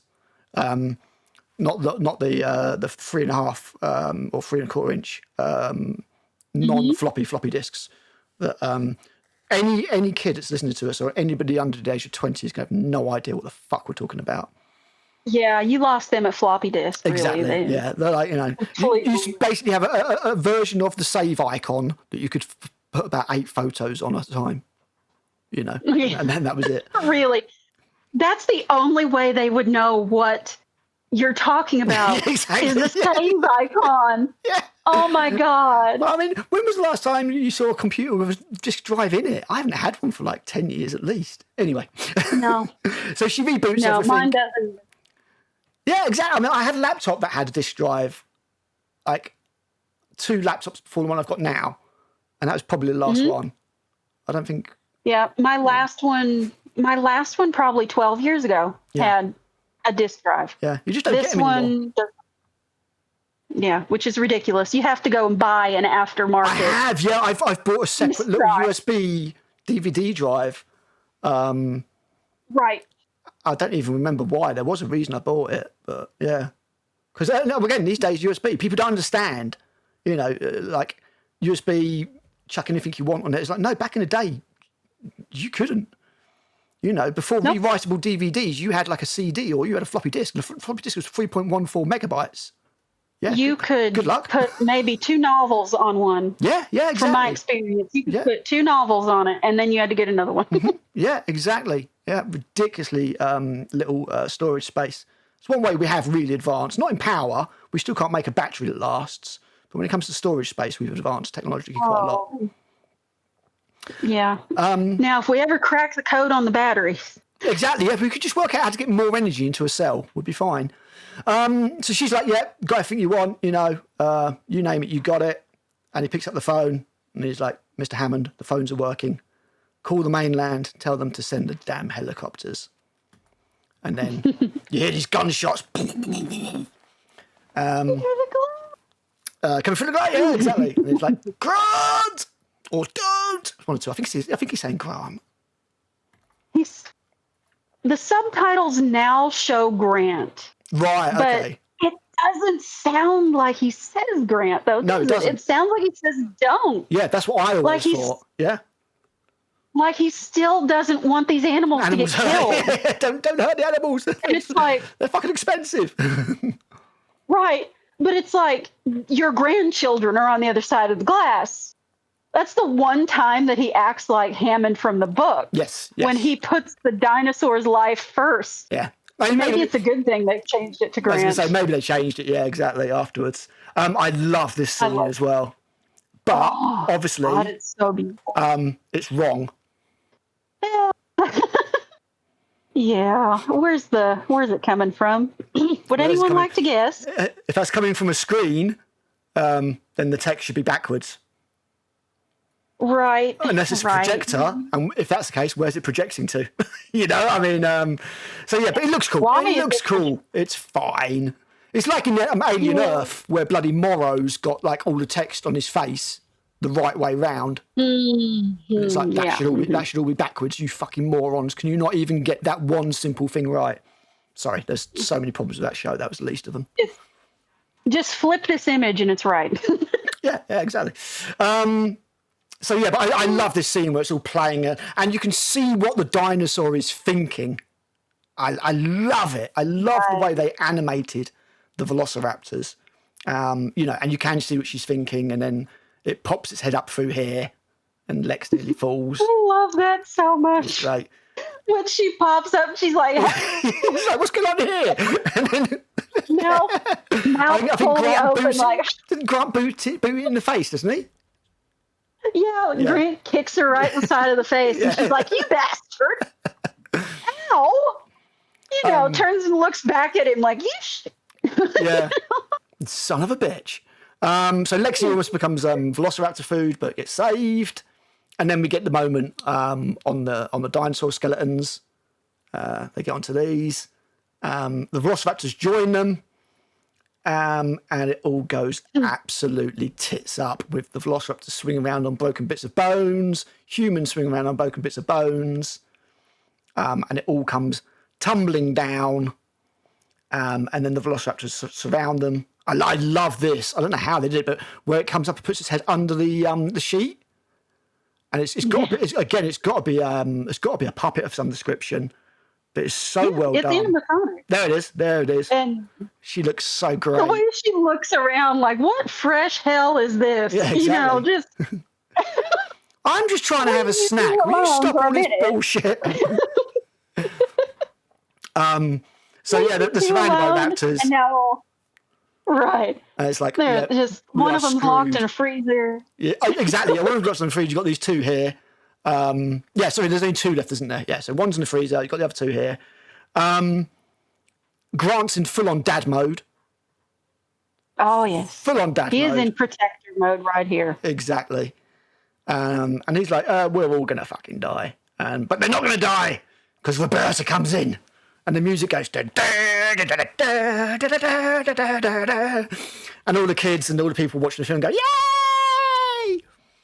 And because she fully intended to save them, not eat them. Of course, that's exactly how it goes. Oh god! And yeah, one of the velociraptors, you can see it here. Unfortunately, it's the same colour. Jumps up and starts gouging it a little bit. You're like, oh no, she's going to get in trouble. She could get hurt. This raptor's already dead. And then Roberta grabs it. The humans are like, fuck this, we're out. Right. And they're running down there. Past her. Exactly, yeah. And then and Dr. Grant's like, after careful consideration, I've decided not to endorse your park. He's like, so high. You know, like, I get it, dude, really. I understand. Roberta grabs the velociraptor, throws it through the skeleton. The banner falls down. And she's like, yes. And we're like, yes. And then we get this nice little moment of self-reflection where Hammond looks back upon the ruin of everything that he created and considers his folly, which, as I say, is better than how he ends up in the book, eaten by compies. Yeah, this is definitely preferable. You know? And yeah, Grant gently leads him away, and he's gazing into the amber at the mosquito, and you've got all this sort of significance here and the themes of the film. It's just brilliant, isn't it? And there we go. Dad with his 2 surrogate kind of children, giving that look to Ellie. He's like, yeah, all right, maybe we can have kids now. No? Oh, they're going to split us up in the next film? Fine, fuck you then. Yeah. Exactly. And then we see the pelicans, and obviously we get the significance of the dinosaurs being, birds and that whole idea. And if they can migrate, the dinosaurs can migrate. And I think in Jurassic Park, the book, it does specifically say that they're probably going to be able to migrate at some point. Well, you want to talk about the difference in the ending? Yeah, we can go with it. Yeah, sure, let's do it. All right. Differences in the book. First of all, Ian's dead. Mm-hmm. Very much dead. Yep, which is quite miraculous how he comes back for the next one. Yes. I think they literally get the helicopter and he just goes, Malcolm, and then the other guy just shakes his head. And I can't remember who it is, but he just shakes his head. He's like, nah, he's dead. I think it's Gennaro. Gennaro lives, doesn't he? Yeah, Gennaro lives. Yeah, so he asked Gennaro if Malcolm survives, and Gennaro shakes his head and is like, no, Malcolm's dead. And it's like, oh shit. How'd he come back for the next book then? Yeah. And I think they take the piss out of it, don't they, actually? In the next book, he says, rumours of my death were greatly overstated or something like that. Yes. Yeah. Crichton is having a great time with that book. He is. The stuff that he pulls off in The Lost World is insane. The movie's crazy. The book is insane. Yeah, the book's mental. Absolutely mental. Yeah. But I really wish they put the Carnosaurus section in there, but yeah. Yeah. You'll talk about we'll get to that, I'm sure. We'll get there, yeah. But for this one, we have this happy, schmaltzy ending. The dinosaurs, they're living their best life, Yeah. They're having a great time partying on the island. In the movie. In the book, we glass the place. They're all dead. Yep. They bomb the fuck out of the island. Because they have been escaping the entire time. Yep. That is the actual opening of the book. Well, it's completely out of control. That's the thing. It is completely out of control. They never had control. It is a system that cannot be relied on. You can't have these animals here. They've already been shown you cannot contain them.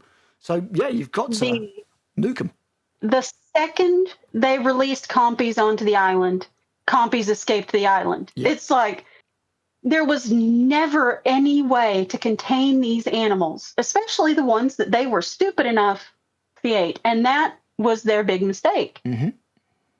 Not just they created them, but they were just, we created this and this and this. Like compies they're using basically as a cleanup crew. Yeah. They don't even care that they're there. Nope. They don't care how many there are. Unlimited numbers of compies running around. Right. It's like hundreds. I think it's hundreds. Yeah, it was a lot. It was a lot of compies. Yeah. I can't remember what the exact number was. I think it was the compies that had gone up the most out of all of them. Yeah, because they're like rats. Mm. They breed out of control. And one of the best scenes or most horrifying scenes in the book is compies. Mm-hmm. When they kill the newborn baby in the crib. Yep. In Costa Rica, because they've escaped. That never made it into any of the films. Nope. Yeah, exactly. They attack like certain animals are known to do. Mm-hmm. I mean, yeah. There are a lot of animals that are known to swipe human infants in, undeveloped corners of the world. Mm-hmm. Chimps will do it. I mean, they'll swipe a baby. Yeah, exactly. That's what I'm saying. There's animals that are known to do this kind of thing. Something young and defenseless will go after it. Yeah, and it's one of the more realistic parts of this, that they are opportunistic. They will eat anything. They will destroy whatever they encounter because they're going to kill whatever kind of animal they encounter, human, endangered species, whatever. It doesn't matter to them. That's it. They're not meant to be here, so they can't apply by any of the rules. Exactly. because they're not designed for this world. And as you said, that's why you got this start off with the compy eating a baby, and you've got the compies at the end. There's a kind of a rounding out rhyming of it. Balance to eat John Hammond alive, right? Which they did use that in the second movie, but it's not as satisfying as it being that version of John Hammond. No, that's right. And you get the compy bit at the start where the girl gets bitten by a compy at the start, if I remember correctly. I haven't seen Lost World for a long time either. Yeah. The girl gets attacked by compies because, they're cute little dinosaurs. They are. They're cute. I would want one. I'm not going to lie. I'd want one. I know. Blatantly. This is my toxic trait. I would take a pet dinosaur. Yeah, I know. It's not. And then think about the consequences later. It's okay. Owen showed me all I've got to do is hold my hands out and it'll do anything I want, so it's fine. Oh, yeah. That's a universal language that dinosaurs understand. Stop. We'll get there. We'll get there. You can even make promises. You can even make promises to dinosaurs. Oh, good God. Dominion, why do you exist? It's just the worst. Anyway. It really is. It'll be fun when we come round to ranking them, I reckon. Oh, good Lord. That last video is going to be something. We're going to be unleashed. Maybe we'll have a couple of drinks and let our full rage be unleashed. We might need them by that point. I was going to say we may well need it just to get through it. But for this film, while there's a couple of things from the book that I miss, I don't think you can fault this. I think this is a 10 out of 10, Rachel. I really do. Yeah. I agree. There's nothing I would change about it except for maybe one minor thing here or there. The only flaws in it are necessary ones because of the limits of technology. Yeah, the kind of thing that just go with this kind of a film. But they add soul to it, so that makes sense. Yeah. Like I'd rather have something that was imperfected, but felt like something rather than something soulless and perfect. Right. Like this is something I don't think the younger generation understands. They don't understand that the fun of these films a lot of times is seeing those flaws and accepting those flaws and enjoying those flaws. Seeing the hand come out and balance the raptor. That's a fun detail that you as a fan have seen it so many times, and then eventually you spot it and you're like, wait a minute, I've seen this movie 100 times and I never noticed that. Like the Dylan arm in Predator. Any movie where you have a big creature effects heavy makeup film or animatronics, you're going to see flaws. Yep. But there's beauty in the flaws. Yeah, absolutely. Yeah. There's flaws in all sorts of films, especially the old 80s ones, because, it was a rough and ready way of making things. It was, you had to make do. You did what you could. So, there are these little things, but this is where you get all these little details like miniature work. There's little flaws in miniature work and stuff like that. And Commando, you can sometimes see that it's mannequins and on sticks and stuff like that when they get blown up. But Commando's a good one. Commando's a good one to point this out. The difference between how you originally saw it and the print that you're going to see now. Oh, yes. Huge. What is he wearing? Is he wearing chainmail or is he wearing a knit sweater? Yeah. I'd like to think it was chainmail, but it looks like a knit sweater. Like, you can see it now. Like, even the actor makes fun of it. Like, he's like, yeah, his mother knitted him a top. It makes more sense to get the pipe through that way, I suppose. So, yeah. Yeah. But when you saw it in the 80s, you thought it was chainmail. Yeah. It was like, ooh, that's badass. Exactly. Now you look at it and it's like, oh. Yeah, exactly. I mean, there's so much. I mean, one of the problems with higher definition and all that kind of stuff is that it has spoiled us, you know? It really You can see all these little things that we never, we never saw and never cared about because we were being blown away by the magic of what we were seeing. Right. Like the magician's sleight of hand thing. I'm going to show you this and you're not going to pay attention to this, And that is an art at the end of the day. It kind of is like what Hammond is talking about in the movie. Mm-hmm. Yeah, the Thea Circus. Exactly. You want to believe, so you see it. Yeah. Your mind, if you are really into something, your mind edits out those flaws. Yes. Yeah, you don't absolutely. see them. Mm-hmm. Yep. But like what we're watching today, yes, the graphics are so much better, allegedly, but you can see every flaw, every detail, everything that's wrong. Mm-hmm. Yep. How is that better? Yeah, exactly. Tell me how that... It's not. Yeah, exactly. And there's one thing with, being back in the day, being able to see things that were never designed to be seen. They were never meant to be seen. And it's just a case of like, we have the technology now to, for good or for ill, upscale the image so that we can see things that were never meant to be, visual, never meant to be seen by the human eye. And there's a difference between that and the new stuff where it's like you're fully aware this is what's going to happen and it's still just shit. Right. Right. And then just... but on top of being shit, there's no soul, there's no character, there's no care. You're right. Like, the artists at ILM were innovators. They were doing things no one had ever done before. They put their lives into creating something that no one had done before, had any hope of doing before, and they had to create it from nothing. They had far less to work with than somebody now. Mm. And the people generally now could never touch what they did for Jurassic Park. No. I mean, this is... I feel like this is lightning in a bottle. I mean, for one thing, Spielberg isn't the same person anymore. I have no idea how his Disclosure Day film is going to work out. I don't know enough about it yet. I can't make a judgment. But yeah, I just... even though this is fairly high-paced, I don't think people would necessarily be bored of it. I'd like to think this is a film that you could show kids these days and they would just be just as enthralled as we were back in the day. I'd like to think that. Whether or not that is actually the case or not, I can't say.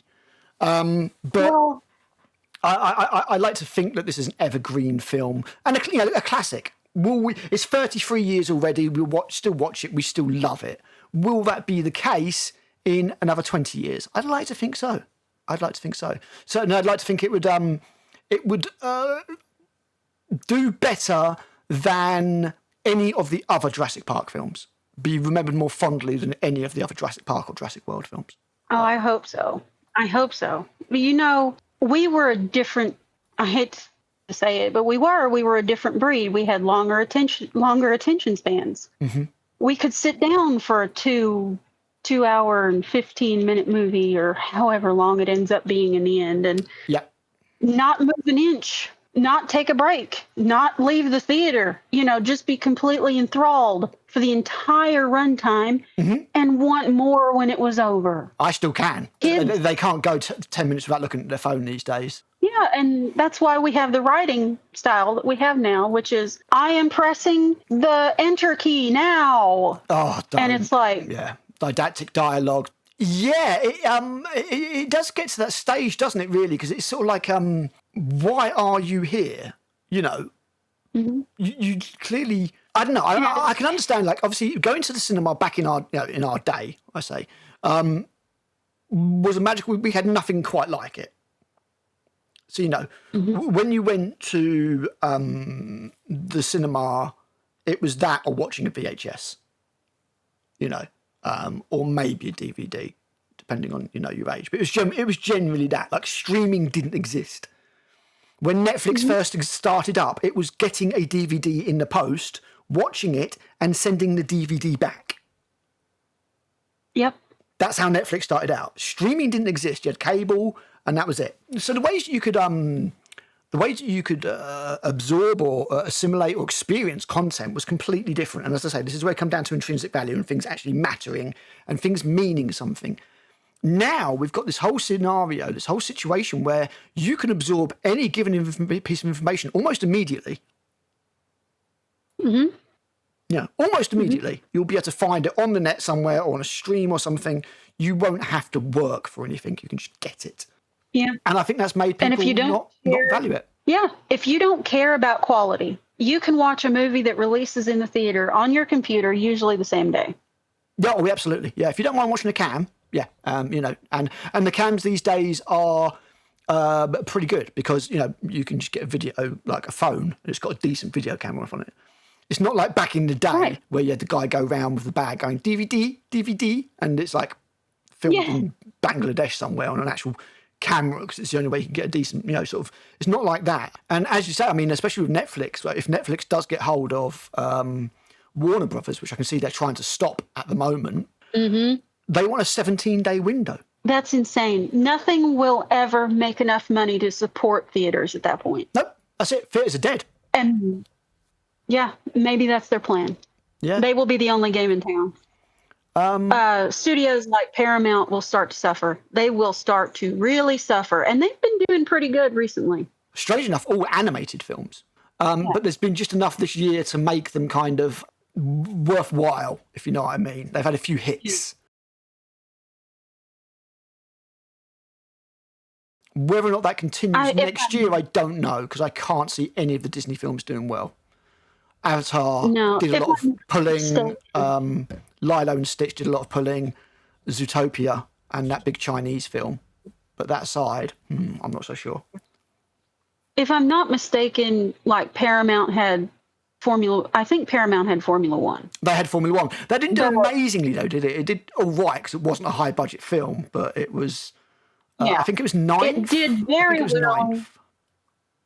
It did very well considering the budget because, they had a lot of help from Formula 1. So F1 did really well because it was made on the cheap.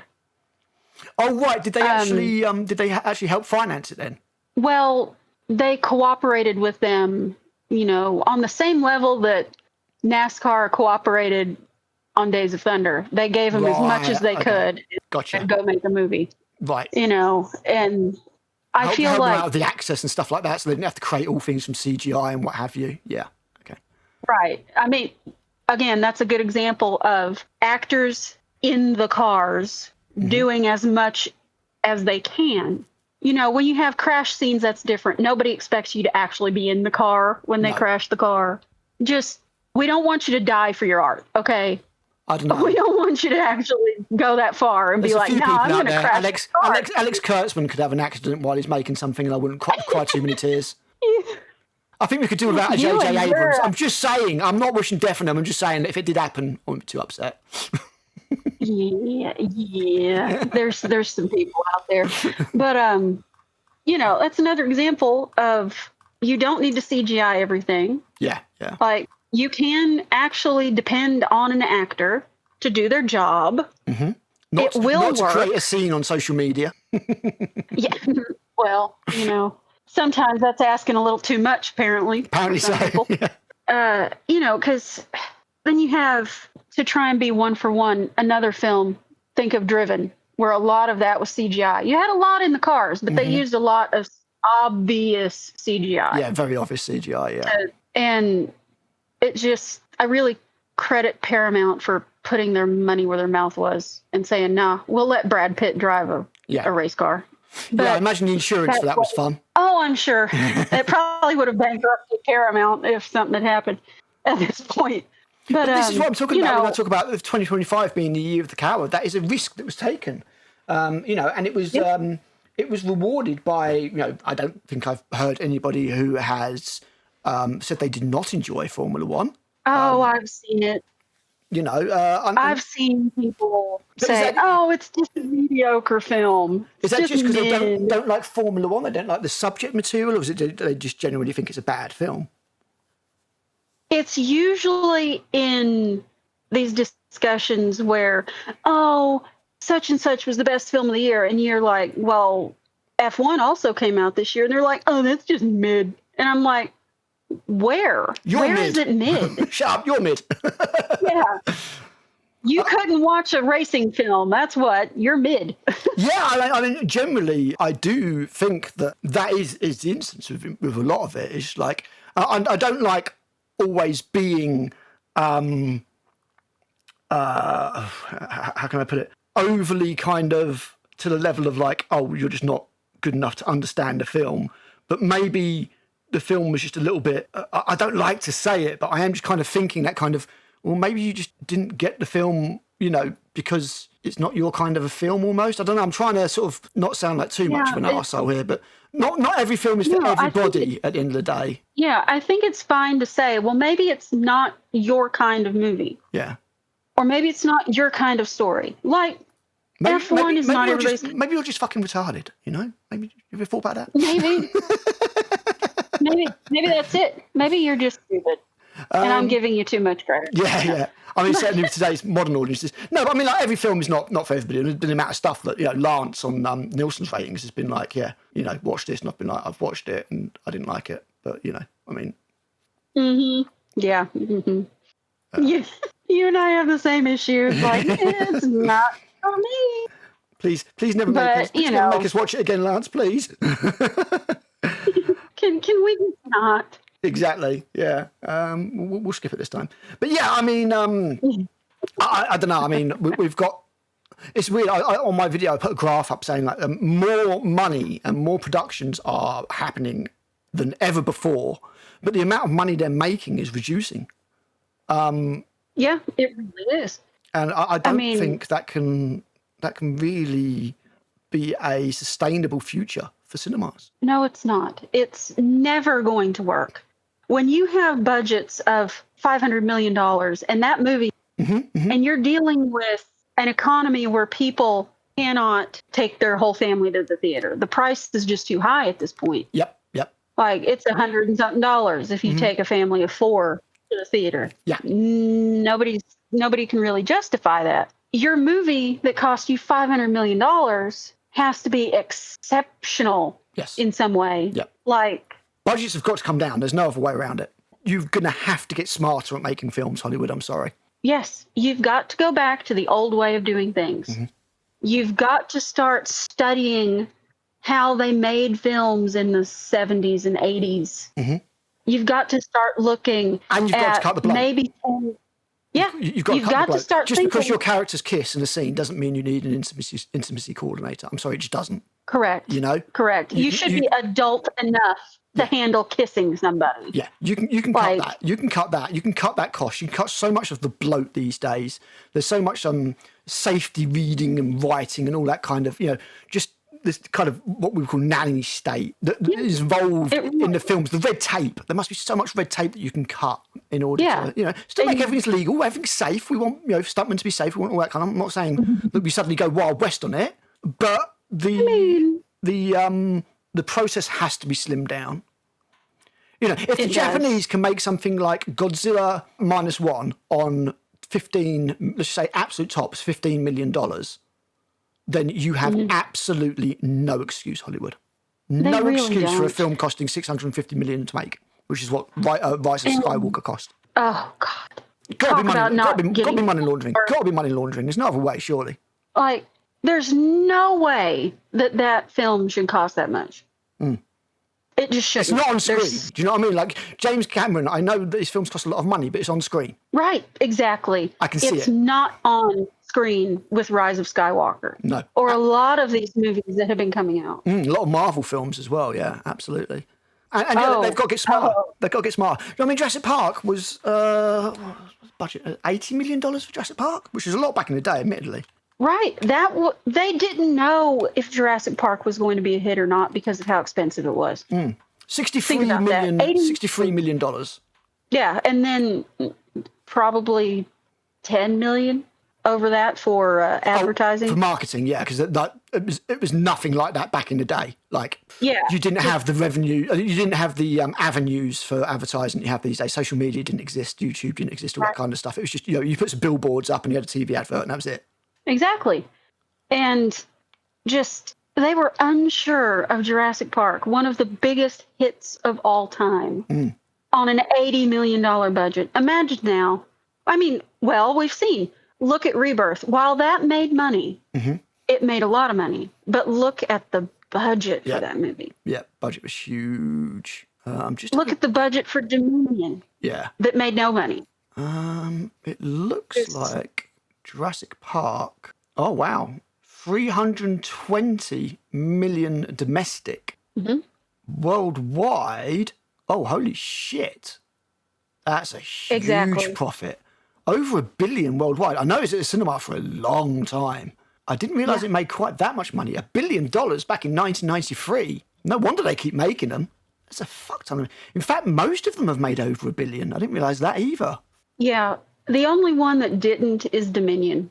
And it made I think it made high 900. It just didn't make $1 billion. But people will go watch these movies because dinosaurs never get old for people. Despite what Jurassic World Rebirth says. What all of the Jurassic World movies have said, that people are bored of dinosaurs. That's the whole concept of Jurassic World. People are bored of dinosaurs, so we have to make these mutant dinosaurs. And oops, we made one that's too powerful. What are we going to do? It's so annoying because there's so much scope there for showing how dinosaurs would coexist with humans, what would happen if dinosaurs were to be able to live in the wild. Very interesting, and it's all just glossed over in 2 seconds flat. Yep, it really is. And then you get to Jurassic World Rebirth, and they just kill them all. They just all die because, they can't survive on the planet that they lived on. If you think about it for 2 seconds, that's really stupid. Granted, it's a different environment, but... Just it's not it's not like they're insects where the level of oxygen directly involved affects how big they can get. They're reptiles. Right. It's different. We've got big reptiles. Not quite that big, but that's more through evolution rather than any kind of oxygen quota. Right. It's just... Never realised Jurassic Park 3 did so badly at the box office. I know. Deserved better than that, I think. I cannot remember. When did it come out? 2001. And what did it... July 18th, wow. 2001. Okay. What did it come out against? That I can't tell you. Let's have a look. A lot of good movies came out in early 2001. Okay, so we've got... Oh, for God's sake, Google's done the whole AI thing again. Oh, the bit I want to see is right down the bottom. You wankers. Of course. Right. No. Legally Blonde... Final Fantasy. I can't see that doing very well. X-Men. Legally Blonde. There you go. There's your... So X-Men might have killed it. Yeah. Because that first X-Men movie was highly anticipated. Well, the first X-Men movie, I was sworn that was 1999. Let's have a look. No, it's in July 2001. Fair enough. Yep. It made its money, and then I think X-Men came out and killed its run. That's what I think happened. Don't remember. I'm pretty sure I saw it at the cinema. Yeah, I did as well. I had to. It's one of those things I just had to. Yeah, I've seen every single Jurassic Park film at the cinema. Bless your heart. Well, I don't remember some of them. Some of them I've only seen once. I mean, Jurassic Park I've seen... I reckon it's close to 100 times. I'm not sure if it's exactly, quite there as 100 times, but I reckon it's close to 100 times I've seen Jurassic Park. It's in it's dozens of times. This is not just yearly, this is a multiple times a year movie. It's just, if I want to watch something, I'll pop on Jurassic Park and just... I mean, the VHS that I had as a kid, I pretty much wore it out. Yeah, mine, I wore out the cover, because it was the paper cover. Oh, okay. You take it... And it just ate up the corners of it eventually to where I just had the little slipcase you used to have. Yeah. Gotcha. Yeah. And it was so worn out, it fell apart, and then the tape died, and Luckily, by then, DVD existed. Yeah, I've got a nice Blu-ray set of the Jurassic Park films. I don't think I've bothered getting any of the Jurassic World films on. The last one that I have a physical copy of is Jurassic World, which I think has more merit than the other three. Totally agree. I might have Jurassic World on Blu-ray. I don't know for sure. But that was the one I didn't mind so much. I felt it had something about it that worked. The Indominus Rex didn't offend me so much as some of the... I thought it was stupid, but it didn't offend me quite as much as some of the other stuff. It still felt a little bit Jurassic Parky. Yeah. The consecutive films after that just all went to hell. It all fell apart in Fallen Kingdom, which still had some good elements to it. But by Dominion, it was the ending of gone. Fallen Kingdom really sucked. Oh my God, we'll get there. Trust me. Yeah, that's. I have a lot to say, Lone Girl. Make some notes. So next up, we will do Jurassic Park Lost World, and we'll do Jurassic Park 3 in one hit. You up for that? I mean, this has been a 3-hour video, and this is just one bloody film, but we'll be a bit more brief with the next two. There's not quite so much to gush over. We'll try. How's that? We'll give it a go. There's some things to gush over. Let's call it a challenge. We've got one film out of the way in 3.5 hours today. Let's see if we can do two slightly less awesome films in 3.5 hours next time round. I think we can. Doing all the Jurassic... And then maybe what we should do is maybe we should do Jurassic World separately and then the crap Jurassic World sequel separately as well. Yeah, I think that's... Yeah, I think that's a better idea. I think there's probably enough about Jurassic World. I mean, I'm not saying that we'll be able to like break it down quite like today's, for 3.5 hours, but I think there's probably a good couple of hours in Jurassic World, whereas the sequels I could get past very, very quickly. Yeah, there's nothing to them. I mean, apart Jurassic from World, complaining how shit they were. Yeah, that's going to be the problem. Keeping the complaints to a minimum. You brought back Alan Grant, Malcolm, and Sattler, and the plot was about locusts. Yeah, that's really smart. She's an entomologist now, didn't you know that? Yeah, exactly. Yeah. Oh, God. Never mind. At least Jurassic Park was good. Awesome. That was fun. Yeah. That was fun. I enjoyed that. It was good. Trip down memory lane. Oh, yeah. I need to watch Jurassic Park again now. Yep. Need to find it. Cool. Need to pull the DVD out and go again. I'll need to go get the set. It's like a nice metal box type thing. You open up, it's got loads of bits and pieces in it and stuff like that. The steel case. Oh, nice. Yeah. So definitely worth a watch. Cool. Thank you very much for joining me today, Rachel. Anytime. I look forward to getting stuck into 2 and 3. But until then, thank you guys for watching, listening. Obviously, any comments, drop them down below. Check out Rachel PCR and Rebel Rose YouTube channel, which I shall link in the description. Until then, I've been Chris Cal, and I'll see you later.